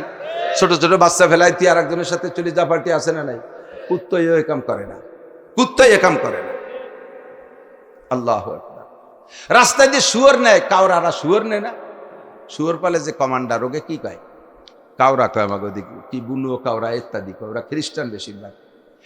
500 শুয়োর নিয়ে যাইতেছে কাউরা, দুইজন কাউরা 500 শুকর নিয়ে যায়। শুয়োর তো শুয়োরই, ওর ভিতরে ফ্যামিলি শুয়োরও আছে, ছেলে মেয়ে নিয়ে বেশ, ওকে তো অনেক বাচ্চা হয়, বয়সী আছে, মাঝারি আছে, ছোট বড় সব আছে। কি একটু কয়, আর এই কথাটা শুয়োরে কি মানে দেখছেন? ওই শুয়োরে তাড়ানোর জন্য, রাখালি করার জন্য যে ভাষাগুলো কাউরারা ব্যবহার করে, ও কি কোনো ডিকশনারিতে আছে? কোনো বাংলা বই পুস্তক আছে? কোরআন হাদিসই তো নাই। বা খুব এই ওই রকম। আর তার দ্বারা যা বোঝার দরকার, শুয়োরগুলো বুঝে বাস তর্জমা বুঝে সেভাবে সেটা সেট হয়ে যায়। বলে কি যেন কয়, রাস্তার অর্ধেক দিয়ে হাঁটবে আর অর্ধেক থেকে গাড়ি যাবে। দেখেন রাস্তার অর্ধেক দিয়ে হাঁটে, রাস্তার মূলটা ছেড়ে দিয়ে নিচে দিয়ে হাঁটবি, তাই হাঁটায়, সেই জায়গায় দিয়ে হাঁটে। একটা শুয়োর রাস্তার পর আসে না। অথচ বড় বড় নেতা গোতাকে মিছিল, আমরা হুজুর গে মিছিলও রাস্তা দিয়ে নেই, এই লাঠি ধরে বাড়ো লাইনই রাখতে পারি না, ঘুরিয়ে ঘুরিয়ে এই বাগানের মধ্যে দিয়ে ফেসতে, ও বাঁচতে টাইরিও ঘেড়ি সামনের দিকে উঠে চলে যায়। ঠিক কি ঠিক না? আল্লাহ আকবার। একবার এক জায়গায় নদী পার হবো, খেয়া পার হবো, ঘাটে আইসি, ওই যে 200 হলো মুরব্বী শুয়োর, তার ভিতরে ফ্যামিলি শুয়োর বেশি, ছোট ছোট বাচ্চা আছে 1000 খানিক, এই কেবল একটু ইঁদুরির মতো উঠি পারিছে। তার ওই ছোটগুলো তো নদী সাঁতরাইতে পারে না, শুয়োরে কিন্তু খুব দ্রুতগামী, নদী সাঁতরাইতে পারে। আমরা নৌকোয় উঠছি, তাও এই কমান্ডার হলো 4 জন, 2 জন আমাদের সাথে ছোট বাচ্চা নিয়ে উঠছে, আর 2 জন ওই বড় কয়ডারে ঠেকায় রাখার জন্য 300 শুয়োর বড় উপার রেখে দিছে। এখন এই মা শুকররা বাচ্চার মোহাব্বতে আর উপরে থাকতে পারতেছে না, নৌকোয় করে নিয়ে রওনা দিছে, ওরা পানির মধ্যে নামি চলে আসতেছে। তো পানির মধ্যে যদি নামি আসে, সাঁতার কাটিয়ে আসে, বাচ্চার টানে নৌকোর পর যদি একসাথে 8টা-10টা উঠে পড়ে, তাহলে তো নৌকো ডুবে যাবে। নৌকোর ভিতরে 2 জন বলতেছে, এই সবগুলোকে উপরে উঠোই নাও। 300 শুয়োর এই পানিতে নামে গেছে, 2 জন মানুষ 300 শুয়োরের উপরে উঠবে। আমি চেয়ে রয়েছি, দেখি কিভাবে উঠে। একটা শব্দ কি যেন কইল, সব শুয়োরগুলো উপরে উঠেছে, একটা শুয়োরও পানিতে থাকলো না।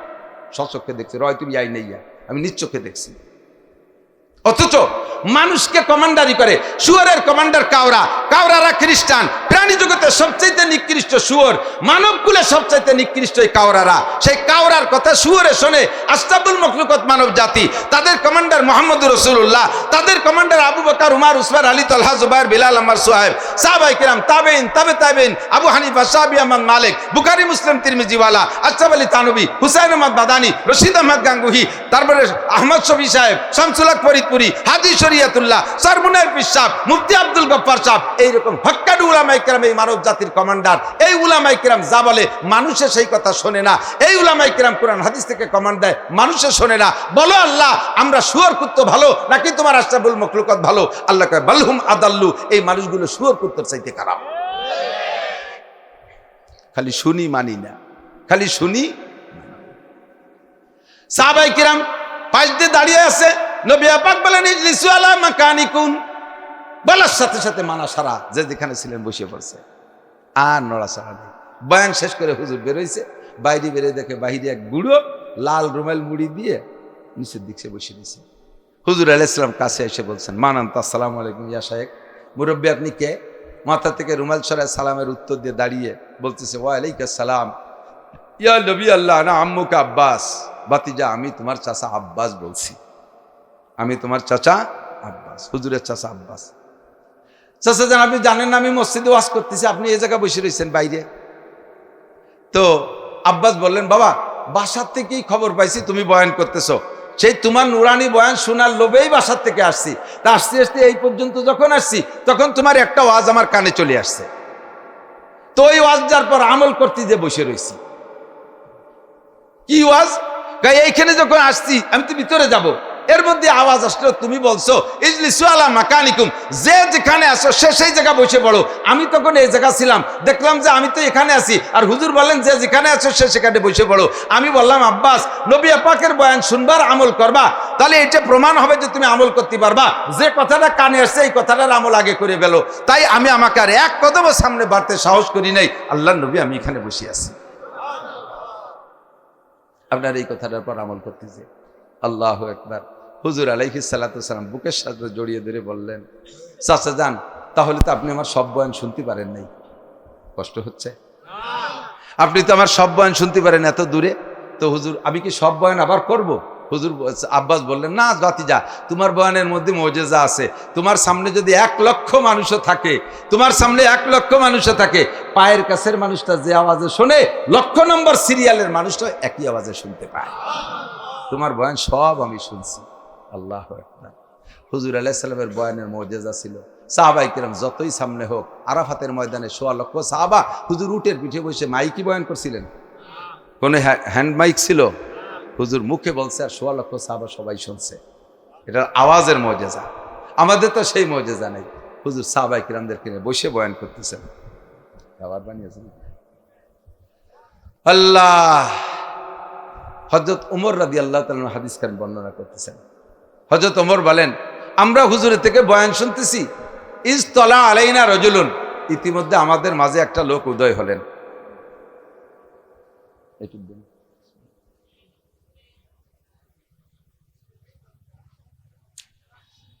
হুজুর হযরত ওমর বললেন, খেয়াল করতেছেন, ইজতলা আলাইনা রাজুলুন, আমাদের মাঝে একটা লোক উদয় হলো। খেয়াল করতেছেন না মনে হয়? এই উদয় থেকেই আমাকে শিখতে হবে। আল্লাহ, উদয় তো হয় চন্দ্র সূর্য তারকা, মানুষ কি উদয় হয় নাকি? মানুষের আগমন ঘটে, মানুষ আসে আগমন করে। তো হযরত ওমর বললেন, মানুষ আসছে বা আগমন করছে এ কথা বলতে সাহস পালাম না, কারণ চন্দ্র সূর্য উদয় হলে যেমন দুনিয়ার অন্ধকার কেটে আলোকিত হয়ে যায়, এমনিতেই হুজুর আলাইহিস সালামের নূরে, চেহারা নুরানিতে মজলিসটা আলোকোজ্জ্বল ছিল। এই লোকটা আসার পরে যেন একটা সূর্য উদয়ের মতো আলো আরো বেড়ে গেল। তাতে আমরা বলতে বাধ্য, ইজতলা আলাইনা রাজুলুন, আমাদের মাঝে একটা লোক উদয় হলো। শাদীদু বায়াদিস সিয়াব ওয়া শাদীদু সাওয়াদিস শার, লা ইউরা আলাইহি আসারুস সফর ওয়া লা ইয়ারিফুহু মিন্না আহাদুন। খেয়াল করেন, আমরা দূর দূরে সফর করি, ব্যবসা বাণিজ্য করি। সৌদি আরবের মানুষের আগের থেকে অভ্যাস, হাজার হাজার মাইল দূরে যে পায়ে হেঁটে ব্যবসা বাণিজ্য করতো, ওই এলাকার মানুষের সাথে পরিচিত ছিল। দূরে দূরে বিবাহ শাদী করতেন, লম্বা লম্বা দূরে। হুজুর আলাইহিস সালাতু ওয়াস সালামের দাদার বাপ হাশেম, হুজুরের দাদার বাপ হাশেম গাজায় যাইতেছে ব্যবসা করতে। গাজায় যে গাজায় গ্যাঞ্জাম হচ্ছে, এই গাজায় ব্যবসা করার উদ্দেশ্যে যাইয়া মদিনায় পর্যন্ত পৌঁছাইছে। মদিনার বাজার দিয়ে ঘুরতেছে, ঘুরার ভিতর দিয়ে দেখে একটা সুন্দরী একটা মহিলা, পর্দা তো নেই সে সময়, সুন্দরী একটা মহিলা, তবে চাল চলনের ভিতরে দারুণ নম্রতা ভদ্রতা। দোকানদারের কাছ থেকে কিছু কেনাকাটার ভিতরে ভাষাগত দিক দিয়েও অত্যন্ত সুন্দর, খুব সাহিত্যপূর্ণ ভাষা বলতেছে, আর চাল চলন খুব নম্রতা ভদ্রতা। এই দেখে ওনার পছন্দ হয়ে গেছে। ওই জায়গার লোক মাধ্যমে প্রস্তাব দিয়েছে, দেখো তো এই মেয়েটার কি অবস্থা, কি বিবাহিতা না অবিবাহিতা। জিজ্ঞেস করে দেখা গেল মেয়েটা বিবাহিতা, তারপরে কিন্তু তালাক প্রাপ্তা, মুতাল্লাকা হয়ে গেছে। তো বলে যে এখন তার স্বামী নাই, বিবাহিতা, তবে সে বিবাহ বসার জন্য প্রস্তুত আছে। তাই লোক ঘটক রেদে বলো যে বলো আমার বিবরণ বলো, আমি কোন জায়গার কে। আমি মক্কার কুরাইশ বংশের, বর্তমান নেতৃত্ব আমার হাতে, আমার নাম হাশেম, আমি ওই মেয়েটাকে বিয়ে করতে চাই। প্রস্তাব দিয়েছে, রাজি হয়ে গেছে, বিয়ে হয়ে গেছে। ওই ঘরে যে সন্তান হয়েছে সেই সন্তান হলো হুজুরের দাদা। যেভাবে কথা এসে গেল বিদ্যা বললাম, দূরে দূরে এরকম সম্পর্ক ছিল। তো হযরত ওমর বলতেছেন, আমরা কত দূরের মানুষ চিনি, কিন্তু এই লোকটারে কেউ চিনি না, লা ইয়ারিফু মিন্না আহাদুন। তো যেহেতু চিনি না, কাজেই লোকটা এলাকার না, আর এলাকার না হলে বাহিরের হলে নিশ্চয়ই মুসাফির হবে। আর মুসাফির হলে তার ভিতরে কয়েকটা আলামত থাকে। 1 নম্বরে হাতে অতিরিক্ত একটা ব্যাগেজ থাকে, জরুরি সামান, তাও নাই তার হাতে। 2 নম্বরে চলার পথে মরুভূমির ভিতর দিয়ে চলবে, গায়ের ভালো কাপড় সাদা কাপড় থাকলে পরিষ্কার থাকে না, উড়ন্ত ধুলোবালিতে ময়লা হয়ে যায়, তেমনও না। গায়ের কাপড় চরম সাদা, এমন সাদা জীবনে কোনোদিন দেখিনি। মনে হয় যেন পাশে কোথাও বাড়ি হবে, কাপড় চোপড় ধুইয়ে নতুন করে আয়রন করিয়ে ধবধবে সাদা কাপড় পরে আসছে। আবার মরুভূমির ভিতর দিয়ে পথ চললে উড়ন্ত ধুলোবালিতে চুল দাড়ি ময়লা হয়ে যায়, তাও না, চিকচিক করতেছে চুল দাড়ি, মনে হয় যেন পাশের বাড়ি থেকে গোসল করিয়া তেল মাখাইয়া চিরুনি করে আসছে। কোনো তারে বুঝতে পারতেছে না যে বহিরাগত বা মুসাফির, এ সব কিছুতে মনে হয় যেন নিকটের, অথচ কেউ তারে চিনি না। যেহেতু অপরিচিত লোক, মাঠের ভিতরে যে জায়গা পাইছে সেই জায়গা বসবে। আমরা স্থানীয় মানুষের উপরে প্রভাব খাটাইয়া আমাকে ঠেলি সরাইতে বসার উচিত না তার। লোকটা উকি মেরে দেখতেছে যে মাঝে কোনো জায়গা আছে নাকি, মাঝে উকি মেরে কোনো ফাঁকা জায়গা দেখলেন না, গলা উস করে দেখলেন যে হুজুর বসার সবচাইতে সামনে যে নিকটে যেই সাহাবা বসা, সিদ্দিক আকবর আবু বকর রাদিয়াল্লাহু তাআলা আনহু। সাহাবায়ে কেরামের বসার আবার কোয়ালিটি ছিল হুজুরের থেকে, এবং নিজেরা পরিমাণ মতো দূরত্ব বজায় রেখে বসতেন। এই কথার সাথে এসে গেল বলে যাই, নবী আলাইহিস সালামের কাছ থেকে সাহাবায়ে কেরাম আদর্শ শিখছেন, যেটা শিখতে আল্লাহ বলেন লাকাদ কানা লাকুম ফি রাসূলিল্লাহি উসওয়াতুন হাসানাহ, রাসূলের ভিতরে তোমাদের উত্তম আদর্শ রয়েছে। এই আদর্শ সাহাবায়ে কেরাম শিখছে। সাহাবায়ে কেরামদের থেকে আমাদের আদর্শ নেওয়া যেতে পারে, কথা বলেন যায় কি যায় না? সাহাবায়ে কেরাম থেকে নেবেন নাকি কি কয় ওই যে ডারউইনের থেকে নেবেন? সাহাবায়ে কেরাম থেকে আদর্শ নেবেন। বসার আদব খেয়াল করেন, খুব খেয়াল করেন, খুব খেয়াল করেন।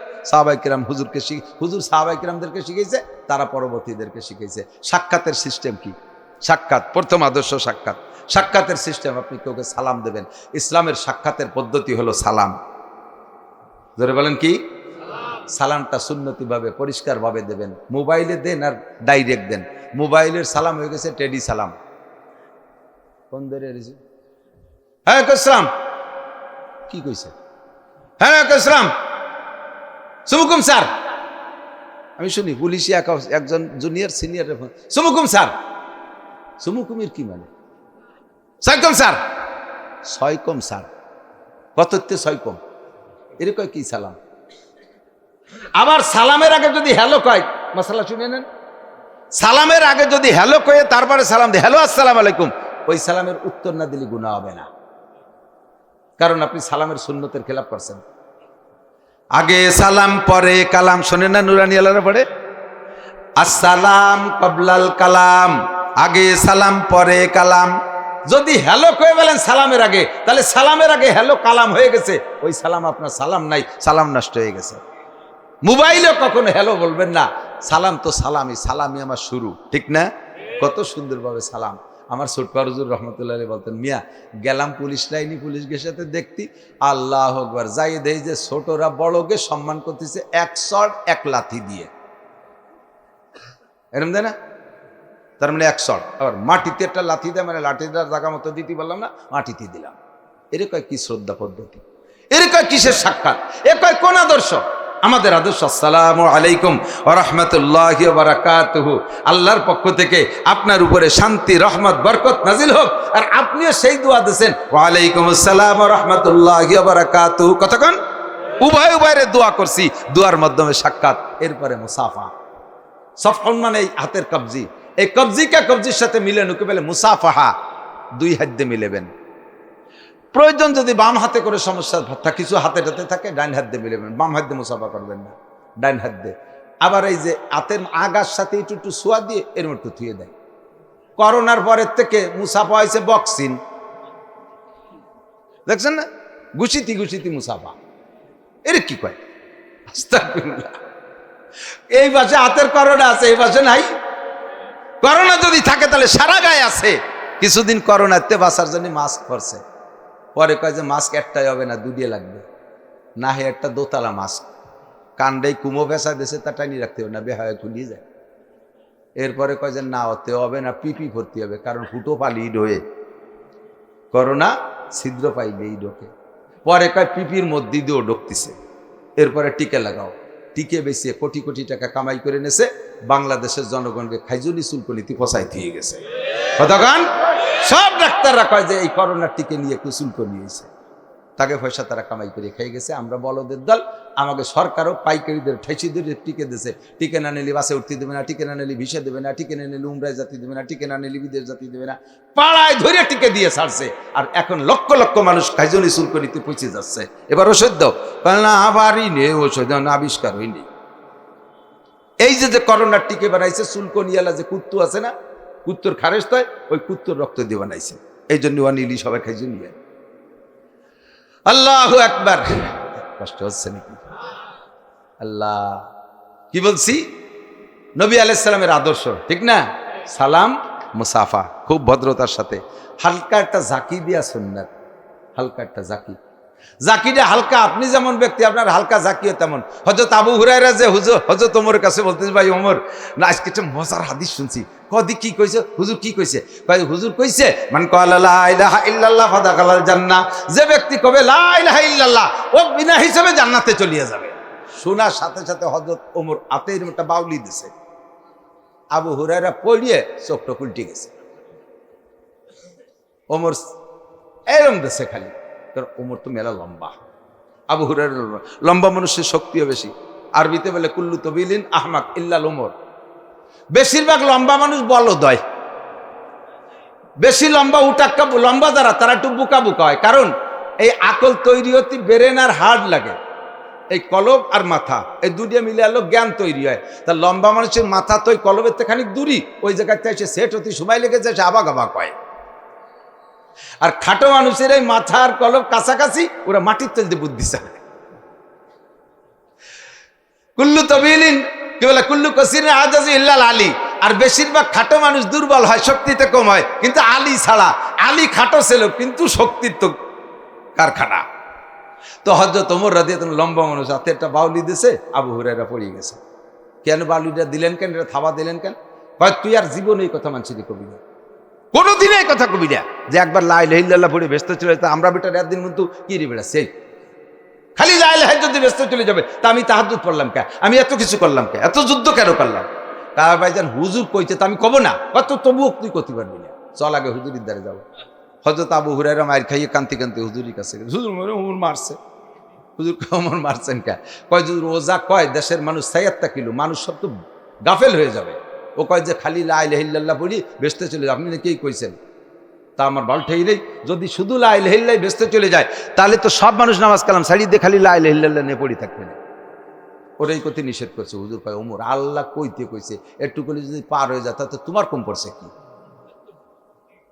তো হযরত ওমর কয় যে হুজুর আল্লাহ যদি কয় তার জায়গায় তার আমার পাওয়ার কিছুই থাকে না, তবে উম্মত অলস হয়ে যাবে, খালি লা ইলাহা ইল্লাল্লাহ পড়ি বসে থাকবে, নামাজের দ্বারে যাবে না। বাউলি দেশে হাতে একটু একটা, আপনি 6 ফুট লম্বা, আমার মতো শূন্য মৌলবী, হাতে একটু হ্যান্ডশেক করে জাকি দিয়া সুন্নত, এরকম ছোট্ট একটা খোট্টান দিয়েছেন, গোড়াইতে ফেলে গেছে, কঠিতে পারে গেছে। টান্ডাও দিতে হবে আপনার মাইপে ঝুঁকিয়া, হালকা একটু চাপ দিতে হবে, এমন ভাবে চাপ দিয়েছেন কল কল করে আঙ্গুল কটা গুছা এক জায়গায় হয়ে গেছে। এটাও সুন্নত না। আল্লাহু আকবার। এরপরে মুআনাকা, কুলাকুলি, অনুকূল মানে গলা, গলায় গলায় মিশানোর কায় মুআনাকা, এক পাশ। বলেন কয় পাশ? 3 পাশের সময় হয় না, 3 পাশ সুন্নত না, যার যার ডাইন পাশ, যার যার ডাইন পাশ। আপনিও ডাইন গলা লাগাবেন, উনিও গলা, গলায় গলায় মিশানো। কিন্তু বুড়ি যদি এত বড় হয় গলা মেশে, শেষে মুআনাকা হয় না, মুবাতানা, পেটাপেটি, পেটে 2 ঘষাই দিয়ে, এটি ছিল সুন্নতের খিলাফ। এরপরে বসা, খেয়াল করেন, আমরা ওলামায়ে কিরাম আসি, আমি আমাদেরটা বলতেছি, আসছি অনেক পরিশ্রম করে আসছি। আগামীকালকে আমার রংপুর বদরগঞ্জ যেতে হবে, সন্তোষপুর বদরগঞ্জ, আল্লাহ যদি না ইনশাআল্লাহ যাইয়ে সেখানে 2টা মাহফিল সামনে। আমার কত লং জার্নি, একটা রাইতে তো বসে থাকি না, আমার আরেক জায়গা মাহফিল করে আসি, এরপরে আরেক জায়গা যাবো, এরকম থাকে মাঝে মাঝে। তা আমি একটু এসে বসছি, মুসাফা করে করে সব গাতি মেরে আমার পাশ দিয়ে বসে গাদাইয়ে বসে রয়েছে। আমারে বেরেন্ডে একটু বিরতি নীতি দেয় না। কর্তৃপক্ষ একটু নাস্তা পানির ভালো ব্যবস্থা করছে হুজুরকে জন্য, 20-22 জন যে মুসাফারে বসে রয়েছে, তাকে জ্বালায় তার দ্বিতীয় সুযোগ পাচ্ছে না। ওদিকে আমারও তা খাওয়ার একটু কন্ট্যাক্ট রয়েছে, খাবো, কিন্তু এই জেলায় দিতে পারতেছে। এর মধ্যে মাইকের সময় হয়ে গেছে, স্টেজের সময়, হুজুর আপনার তো খাতি দিতে পারলাম না, কিন্তু বাকি এই যে পাইকারিদের বসে রয়েছে। আইসে আমার গাছ সাথে ঘেসে গেছে, কথা বলতে গেলে মুহির সাথে নাক মিশিয়ে দিয়ে, নায়ের সাথে মুখ মিশিয়ে দিয়ে কথা কবে। সব নিজের মুখে যে গন্ধ সেটা নিজেই বোঝা যায় না, ঠিক না? নিজের মুখে, প্রত্যেকের মুখে, বিশেষ করে বয়স বাড়লে গন্ধ হয়। এই গন্ধটা নিজের না নিজের টের পাওয়া যায় না, নাহের সাথে মুখ মিশিয়ে দিয়ে কথা কইতেছে, বক বক করে গন্ধ আসতেছে আর মাঝে মাঝে ছিটতেছে। আমি তো আর প্রতিবারই নেই ভাই তোমার মুখে গন্ধ কষা সরিয়ে বসো। লাস্টে আমি একটু কই যে ভাই আমার মুখের গন্ধে আপনার কষ্ট হতে পারে, একটু দূরত্ব বজায় রেখে কথা কন। আমি এভাবে কই, আমার মুখের গন্ধে আপনার কষ্ট হতে পারে, দূরত্ব বজায় রেখে কই। আমার জড়াই ধরি একটু খুশিতে মুখ ভরা পান কাঁচা সুবই দিয়ে খাইছে, খড় দিয়ে এক জাগ মুখির মধ্যে লাল, গলা জড়াই দিয়ে কুলাকুলি হচ্ছে যে ওই পাশে মুখ রেখে আইসে দিছে না কান দিয়ে দিছে আল্লাহ জানে, ফসফস করে স্প্রে হয়ে আমার সাদা জামাটা লাল হয়ে গেছে পিছন পিছন। তোরই এই ভালো কিরা বাস্তি কইছে কদি? এটা আদব না, এটা আদব না, এটা আদর্শ না। বসার আদব দূরত্ব বজায় রেখে বসা, কথা বলার আদব এতটুকু দূর থেকে কথা বলা যাতে একজনের কারণে আর একজনের কষ্ট না হয়, গন্ধ না আসে, এভাবে লক্ষ্য করে কথা বলা। মজলিসে বসার আদব, হযরত আবু বকর 2 হাত দূরে দূরত্ব বজায় রেখে বসছে। ওই ভদ্রলোক দূর থেকে দেখতেছেন মাঝখানে কোনো জায়গা নাই, একটা সিট মাঝখানে খালি আছে, হাত দিয়ে ফাড়তে ফাড়তে মাঝখানে আইসা ফাজালাসা ইলা নবী সাল্লাল্লাহু আলাইহি ওয়াসাল্লাম, হুজুর আলাইহিস সালাতু ওয়াসসালামের সামনে বসলেন। ফাসনাদা রুকবাতাইহি ইলা রুকবাতাইহি, উনার হাঁটু দুটো হুজুরের হাঁটুর সাথে মিশিয়ে দিয়ে বসলেন, হাঁটু দুটো হাঁটুর সাথে মিশিয়ে দিয়ে বসলেন। ওয়াজা কাফাইহি আলা ফাকিজাইহি, খেয়াল করি হাঁটুর সাথে হাঁটু মিশিয়ে দিয়ে বসতে কি গাড়া দিয়ে বসলে দুইজনের হাঁটু মেশে না, হাঁটু খাড়া করে বসলে দুইজনের হাঁটু মিশতে দুইজন সমান লম্বা হওয়া লাগবে। আর একটা কায়দা আছে, সেই কায়দায় বসলে ছোট হাঁটু বড় হাঁটুর মাথা এক জায়গা হয়, সেটা হলো আত্তাহিয়াতুস সুরত। বোঝা যায় হুজুর আত্তাহিয়াতুস সুরতে বসছিলেন, ওই ভদ্রলোক কইসা আত্তাহিয়াতুস সুরতে হুজুরের হাঁটুর সাথে হাঁটু মিশিয়ে দিয়ে বসলেন। ওয়াজা কাফাইহি আলা ফাকিজাইহি, আরে ভাই সেকেন্ড, এটা লাস্টে ওই ভদ্রলোক চলে যাওয়ার পরে হুজুর বলতেছেন আতাকুম জিব্রাইল আতাকুম ইউআল্লিমুকুম দীনাকুম, যিনি এতক্ষণ বসে তোমাদের সামনে আমার সাথে কথোপকথন হলো উনি আর কেউ না, উনি জিব্রাইল আলাইহিস সালাম। আতাকুম ইউআল্লিমুকুম দীনাকুম, তোমাদেরকে দিন শিখাইতে এসেছিলেন এবং দিন শিখার পদ্ধতি শিক্ষা দেওয়ার জন্য এসেছিলেন। বক্তার সামনে শ্রোতা কিভাবে বসতে হবে, পীরের সামনে মুরিদ কিভাবে বসতে হবে, উস্তাদের সামনে ছাত্র কিভাবে বসতে হবে, মুরব্বির সামনে মুখলেস কিভাবে বসতে হবে, বড়দের সামনে ছোটরা কিভাবে বসতে হবে, বসার পদ্ধতি শিক্ষা দিলেন। দুইজন আত্তাহিয়াতুস সুরতে হাঁটুর সাথে হাঁটু মিশিয়ে দিয়ে হাত দুইটাকে রানের উপরে রাইখা মুহাম্মাদুর রাসূলুল্লাহর মুখের দিকে তাকাইয়া বড় বিনয়ের সাথে 3-4টে জিজ্ঞাসা। যেই 4টি কথা উনি জিজ্ঞেস করলেন, ওই 4টি কথা উনি 2.5-3 লক্ষ নবী রাসূলকে প্রশিক্ষণ দিয়েছেন, আর নবীরা উনার কাছ থেকে প্রশিক্ষণ নিয়া উম্মতকে শিক্ষা দিয়েছেন। আজকে সেই 4টের ভিতরে একটা সর্বপ্রথম হুজুরের মুখের দিকে তাকায় বলতেছেন, ইয়া মুহাম্মদ আকবিরনি আনিল ঈমান, ওগো আল্লাহ নবী মুহাম্মদুর রাসূলুল্লাহ, ঈমান কি জিনিস আমার একটু বলেন। আল্লাহ পাক কোরআনে কারীমের মধ্যে বলেছেন, ইয়া আইয়ুহাল্লাযীনা আমানু আমিনু কামা আমানান নাস, ইয়া আইয়ুহাল্লাযীনা আমানু আমিনু কামা আমানান নাস। হে ঈমানদাররা, ইয়া আইয়ুহাল্লাযীনা আমানু, হে ঈমানদাররা, তোমরা ঈমান এনেছো ঠিক, কিন্তু ঈমানের কোনো দৃষ্টান্ত নাই। ঈমান তোমরা গ্রহণ করবা, ঈমানদার হবা কাদের মতো, কামা আমানান নাস। মাওলানা জুবায়ের সাহেব এখান থেকে আংশিক বলে গেছে, যেমন ঈমান এনেছিল তোমাদের পূর্বপুরুষরা ওই রকম ঈমান আনো। আমরা আমাদের জন্য আমাদের পূর্বপুরুষ সাহাবায়ে কেরাম, তাবেইন, তাবেইন, তাদের ঈমানের মতো ঈমান আনো। আল্লাহ সাহাবায়ে কেরামদেরকে বলে, হে সাহাবায়ে কেরাম নারী আর পুরুষ, আমিনু কামা আমানান নাস, আগের মানুষে যেমন ঈমানদার ছিল তুমি ওই রকম ঈমানদার হও। আগের মানুষ কেমন ঈমানদার ছিল, আর ঈমানের বেনিফিট তুমি আল্লাহ তাদেরকে কি দিয়েছো। আল্লাহ পাক রব্বুল আলামিন বলেন, তুমি শুনতে চাও ঈমানের বেনিফিট কি? আমার ইব্রাহিম আলাইহিস সালামের মায়ের ঈমান ছিল আল্লাহর প্রতি। ইব্রাহিমের মায়ের ঈমানের বদৌলতে বাঘের মুখের থেকে তার নিজের বাপ আজর, ইব্রাহিম আলাইহিস সালামের বাপ আজর মিস্টার নমরুদের স্বরাষ্ট্রমন্ত্রী, হাজার হাজার শিশু সন্তান পুত্র সন্তানকে জবাই করে দিয়েছে। এইরকম জালেম আর জাল্লাদ বাপের হাতের থেকে আল্লাহ পাক ইব্রাহিম আলাইহিস সালামের মায়ের ঈমানের ওসিলায় তার সন্তানকে তার কোলে ফিরিয়ে দিয়েছে। হে মহিলা, তুমি যদি আগের নারীদের ঈমানের মতো ঈমান দিতে পারো, মুসা আলাইহিস সালামের মায়ের ঈমান ছিল আল্লাহর প্রতি ভরপুর। আমার সন্তানকে আল্লাহ সাগরে নিক্ষেপ করতে বলেছেন, সাগরের ভিতরে সন্তান ফেলে দিয়েছে, সেই সন্তানকে সেই জালেমের হাতের মাধ্যমে আবার মায়ের কোলে পৌঁছে দিয়েছেন কে? আল্লাহ পাক বলেন, তুমি মহিলা যদি আমার প্রতি সেই রকম ঈমান আনো, আমাকে এরকম বিশ্বাস করতে পারো, মুসার মায়ের সন্তানকে যেমন সাগরে ফেলাইয়া কোলে পৌঁছে দিয়েছি, ওরে তোমার সন্তানও যদি বঙ্গোপসাগরে পড়ে যায়, আমি আল্লাহ তোমার কোলে পৌঁছে দেওয়ার ক্ষমতা রাখি। কথা বলেন ঠিক কি ঠিক না? আমিনু কামা আমানান নাস, আগের মানুষ যেমন ঈমান এনেছে ওই রকম ঈমান আনো। আমাদের জন্য দৃষ্টান্ত ঈমানের ব্যাপারে সাহাবায়ে কেরাম, আবু বকরের মতো ঈমান, ওমরের মতো ঈমান, উসমানের মতো ঈমান, আলীর মতো ঈমান, আবু হুরায়রার মতো ঈমান, বেলালের মতো ঈমান, সুহাইবের মতো ঈমান, মুসআব ইবনে উমাইরের মতো ঈমান যদি আমি আনতে পারি, আমাকে ঈমানের বেনিফিট কি হবে আল্লাহ বলে দিয়েছেন, কদ আফলাহাল মুমিনুন। সমস্ত মোমেনরা সফল, সমস্ত মোমেনরা সফল, বলেন না সুবহানাল্লাহ। সব মোমেনরা সফল। সফল মানে কি? ইয়ারিসুনাল ফিরদাউস, একটু বলেন সুবহানাল্লাহ।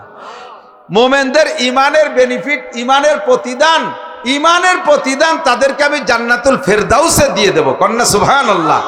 ঈমানের প্রতিদানে জান্নাতুল ফিরদাউস, আর কি লাগে? আর তো কিছু দরকার নেই, আমি জান্নাতুল ফিরদাউসে যেতে পারলেই যথেষ্ট। আল্লাহ পাক তৌফিক দান করুক, বলেন আমিন। আল্লাহ কবুল করুক, বলেন আমিন। ভদ্রলোক বলতেছে, হুজুর ঈমান কাকে বলে বলবেন? হুজুর বললেন, ঈমান হলো 5টা 7টা কথার পর বিশ্বাস। কয়টা? আমার সাথে একটু মস্ক করে নেন। আমানতু বিল্লাহি, বলবেন না? সবাই বলতেছেন না যে?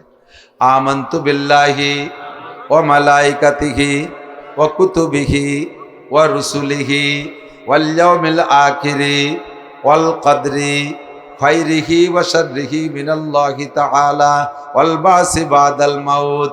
এর নাম ঈমানে মুফাসসাল। আলাদা করে যদি একজন করে জিজ্ঞাসা করি, বহুতজন ফেল করার মতো এর মধ্যে আছে না নাই? তাহলে কেন পড়বেন না? এই 7টার নাম ঈমান। আমি আল্লাহকে মানি, সমস্ত ফেরেশতা মানি, নবী রাসূলদেরকে মানি, আসমানি কিতাব বিশ্বাস করি, দুনিয়া ধ্বংস হবে কিয়ামতে হবে আখিরাতে বিশ্বাস করি, ভাগ্যকে বিশ্বাস করি, ক্ষমতার মালিককে, ক্ষমতা দেয় কে? আস্তে আস্তে কম, ভয় পাচ্ছে। ক্ষমতাকে দেয় আবার কাড়িয়ে নেয় কে? জনগণ ক্ষমতার উৎস। সব জনতা থাকতেও ক্ষমতা কাড়িয়ে নিয়ে গেল, কেউ ঠেয়াতে পারলো না। ঠিক কি ঠিক না? এক দলের কাছ থেকে কাড়িয়ে নিয়েছে, আর এক দল লাফালাফি তাফালিং করে বেড়াচ্ছ। তোমরাও যদি সীমা লঙ্ঘন করে, এক করে কানে দড়ি দেল্লা কাড়িয়ে রেখে দিবে। তারা তো একদিক ফলাতি পারছে, তোমরা ফলাতিও জায়গা পাবা না। কতক্ষণ? সাবধান। ফাতাবির ইয়াউলিল আবসার, বুদ্ধি থাকলে ওখান থেকে শিক্ষা গ্রহণ করে। আমলিগির লোক একটু কম ছিল না বাংলাদেশের কোন দলের থেকে, সব থাকতে চলে যা লাগলো। তাদের মতো অত বড় দল কেউ না। তারা যদি ফাজলামি করো, তোমাদেরকে অপমানজনক শাস্তি দিয়ে আল্লাহ তাআলা এই জগতের থেকে নিয়ে যাবে। ক্ষমতা দেনেওয়ালা আল্লাহ, ঠিক না? আল কদরে খায়রিহি ওয়া শাররিহি মিনাল্লাহি তাআলা, ভাগ্য পরিবর্তন করনেওয়ালা আমার আল্লাহ। আমি গণসংযোগ করিয়া এত দল ভারী করে ভোট কালেকশন করতে যাইয়ে ঈমান বেচতে যাব কে? এখন দি মন্দিরে যাইয়া কয় কি, আমি এবার আপনাদের সাথে দুর্গা পূজা অংশগ্রহণ করতে পারি, আল্লাহর শুকর আদায় করি, আলহামদুলিল্লাহ। দুটো ভোটের এত দাম, হিন্দুকে দুটো ভোটের এত দাম যে দুর্গা পূজায় যে শুকর আদায় করে, এই শুকরটা কেমন হয়েছে? আমি আপনাদের সাথে 1 প্লেট শুকরের গোশত খেতে পেরে শুকর আদায় করি, আলহামদুলিল্লাহ। এই শুকর জায়েজ আছে? এই শুকর জায়েজ আছে? শুকর আদায় করলে ঈমান থাকবে? কাফের হয়ে যাবে, যত বড় হুজুর হোক কাফের হয়ে যাবে। ওই মৌলানা জুবাইর কইছে না যে যত বড় হোক পদস্খলন হইতে সময় লাগে না। কিছুদিন আগে মক্কা কাবা শরীফের ইমাম, আরে ভাই কাবা শরীফের ইমাম, বাংলাদেশের যত বড় হুজুর হোক তার কাবা শরীফের ইমামতি নয় না, কমিটির সদস্য বানাতে পারে, ইমামতি দেয় না, ওটা তাদের ঐতিহ্য। এই কাবার ইমাম ছিলেন দীর্ঘদিন পর্যন্ত। বর্তমানে সে মেসির সাথে ফুটবল খেলি বেড়ায়, জামা টুপি জুব্ব পাগড়ি সব ফেলায় দিয়ে হাফ প্যান্ট পরে গেঞ্জি গাইতে মেসির সাথে ফুটবলের টিমে অংশগ্রহণ করছে। পদস্খলন হইতে সময় লাগে না। আল্লাহ যদি রেগে যায়, বেইজ্জতি করে ঘাড় দড়িয়ে অপমান করে দেশে দেশে ঘুরাইতে পারে, ঠিক না? ওয়াল বাসি বাদাল মাউত, মরার পরে আবার উঠতে হবে, এর নাম হলো ঈমান। এরপরে ভদ্রলোক বলেন, হুজুর ইসলাম কি কন্দি? ইসলাম, ঈমান আর ইসলাম তো আলাদা আলাদা ঠেকতেছে, ইসলাম কি? হুজুর বলেন, ইসলাম পাঁচটা কথা, মূল হলো পাঁচটা। কয়টা? বেশি নড়াচড়া করেন না, বেশিক্ষণ না। আমার চাইতে আপনাকে কষ্ট বেশি হচ্ছে না? বুঝতে পারছি, দীর্ঘক্ষণ বসে থাকতে বিরক্ত লাগতেছে। আবার ডায়াবেটিসের তো রুগী পিরাই। কোনো চার দোকানে চাতে নর্মালি চিনি দেয় না, বিলাং চা দিয়ে কয় চিনি লাগলে নিয়ে খান। এরকম গেছে না?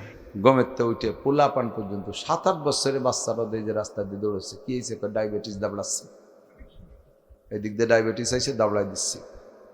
তো দীর্ঘক্ষণ বসে থাকলে পেশাবের চাপ আসতেই পারে, স্বাভাবিক। এই জন্য তাতে আমি খারাপ মনে করতেছি না। পেশাব চাপায় বসে থেকে অসম্ভব না, কিডনির ক্ষতি হবে। আসলেই এক আঙ্গুল দেখাবেন, বসবো যে পেশাব আইছে বলে চলে যাচ্ছেন। আর এমনি ঘুরে চলে গেলে মনে হয় যেন আজ ভালো লাগতেছে না বলে যাচ্ছেন। অবশ্য আমি এক আঙ্গুল দেখালি বসবো যে মাদ্রাসায় 1000 টাকা দেবেন, টাকা 1000 দিয়ে পেশাবখানায় যে পেশাব করে দরকার বাড়ি চলে যে শুয়ে থাকবে, তাও ঠেয়াবো না, তবে টাকা 1000 লাগবে। বাড়তে পারছি না। ইসলাম 5টা। কয়টা? আনতা শাহাদা আল্লা ইলাহা ইল্লাল্লাহ, মুখে পড়ি আশহাদু আল্লাহ ইলাহা ইল্লাল্লাহ ওয়া আন্না মুহাম্মাদান আবদুহু ওয়া রাসূলুহু, এলে 1 নম্বর ইসলাম। 2 নম্বরে আন তুকিমাস সালাত, নামাজ কায়েম করেন, বলতে 3 ঘন্টা লাগবে।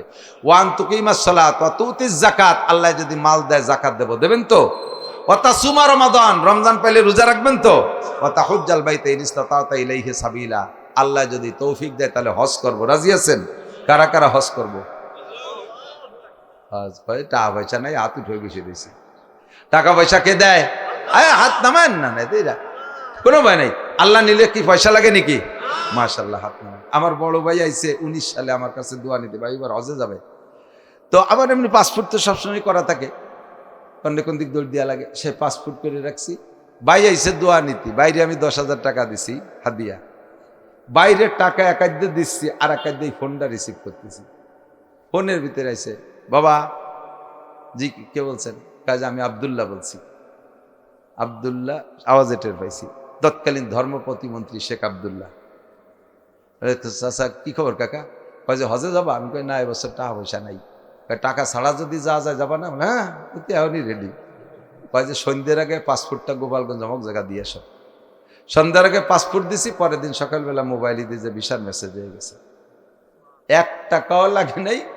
আরও সরকার বাংলাদেশ প্রেসিডেন্ট ভবনের থেকে 30,000 করে টাকা দিয়েছে খেজুর মজুর কিনে খাতে। ভিআইপি ভাবে হজ করে এসি, টাকা লাগে নাই। আল্লাহ যদি কবুল করে, তাই বলে মনে করেন না যে ওইটার পরই নির্ভর করছে। 19 সালে 13 সালে ফার্স্ট হজ নিজেই করছে, আল্লাহ আমার তৌফিক দিয়েছে। এরপরে তো প্রত্যেক বছরই উমরায় যাই, নিজে যাই, ছেলেকে নেই। তো আল্লাহ তাআলা দিলে সময় লাগে না। আমি আমার আব্বার 1 ইঞ্চি জমিও পাই নেই, 1 কাঠাটা জমিও পাইনি, 1খান ফুটো টিনও ভাগে পাই নেই। আব্বার 1 বস্তা দোয়া নিয়ে আল্লাহ তাআলা আমার সব দিয়ে দিছে, সব দিয়ে দিছে। ছেলেকেও সবাই উমরা করেছি, মেয়েকে নিয়ে যাব এখন। আল্লাহ পাক মাদ্রাসা করা তৌফিক দিয়েছে। তাই আমি শুকর আদায় করি। আপনি হাত কেন উঠবেন না? আপনার জমি নাই, টাকা নাই, তার কাছে কি কোনো তোর অভাব আছে? কোনো তার অভাব আছে? আল্লাহ তাআলা তৌফিক দিলে একটু সময় লাগে না, কতক্ষণ? তো উমরা করতে মিনিমাম 2 লাখ টাকা লাগে। ইদানিং 1 লক্ষ টাকায় কিছু হয় না। 1.5 লাখ টাকা ট্রাভেলসে না দিলে 5-6 মাইল দূরে নিয়ে থবে, সেই জায়গায় থেকে একদিন উমরা করে যেয়ে পরে মসজিদে আসতে পারবেন না, বাসায় বসে বসে আল্লাহ বিল্লি পারবেন। কাবাঘর দেখতে যাবেন জীবনে একবার। প্রত্যেকটা ওক্তে যদি মসজিদে যাওয়া না যায়, হেরেম শরীফে না যাওয়া যায়, মনের এসি আর কষ্ট থাকে না। আর এই অল্প টাকায় উমরায় গেলে দূরে নিয়ে ফেলাইতে হবে, ওই ওক্তে ওক্তে যাইতে পারবেন না। কমপক্ষে 1.5 লক্ষ টাকার প্যাকেজে যাবেন, আর 1050 টাকা খেজুর খুরমা তসবি তাহলিল একটু কিনতি লাগে 13-14 দিনের ভিতরে। আর হজে যাইতে গেলে মিনিমাম 7 লাখ টাকার প্যাকেজে যাবেন, নইলে কষ্ট হবে। এই টাকাটা আল্লাহর কাছে অভাব নাই। আমরা নিয়ত করছি, আল্লাহ আমাদের যা তৌফিক দান করুক, বলেন আমিন। রাজি আছেন তো ইনশাআল্লাহ? তো এর জন্যে তবলিগ, এদিক তবলিগের কাজ আছে না?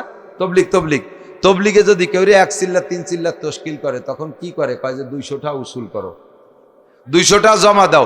এই 200 টাকা যদি জমা দেয়, তাহলে ওই লোকটার তবলিগি যা শিওর হয়ে যায়। কারণ ওই 200 টাকার টানে বাকি যে কয় টাকা লাগে তাই গুছায়, বাকি টাকা গুছায়, ব্যবস্থা করে যায়। তা আপনিও হজ আর উমরার নিয়ত করছেন, 1000 টাকা এই মাদ্রাসায় জমা দেন। হুজুররা এখন থেকে আপনার জন্য দোয়া করতে থাকবে যে আল্লাহ, ওই লোক আমাকে মাদ্রাসায় 1000 টাকা দিয়ে দিয়েছে হজের জন্য। আপনি যে তার দোয়া করতে সময় পাবেন না, এই হুজুরকে দোয়ায়, তালবে ইলমকে দোয়ায় আল্লাহ তাআলা আপনার হজের টাকা উমরার টাকা জোগাড় করে দিতে পারে। পকেটে যদি 1000 টাকা থাকে, এই টাকা আপনার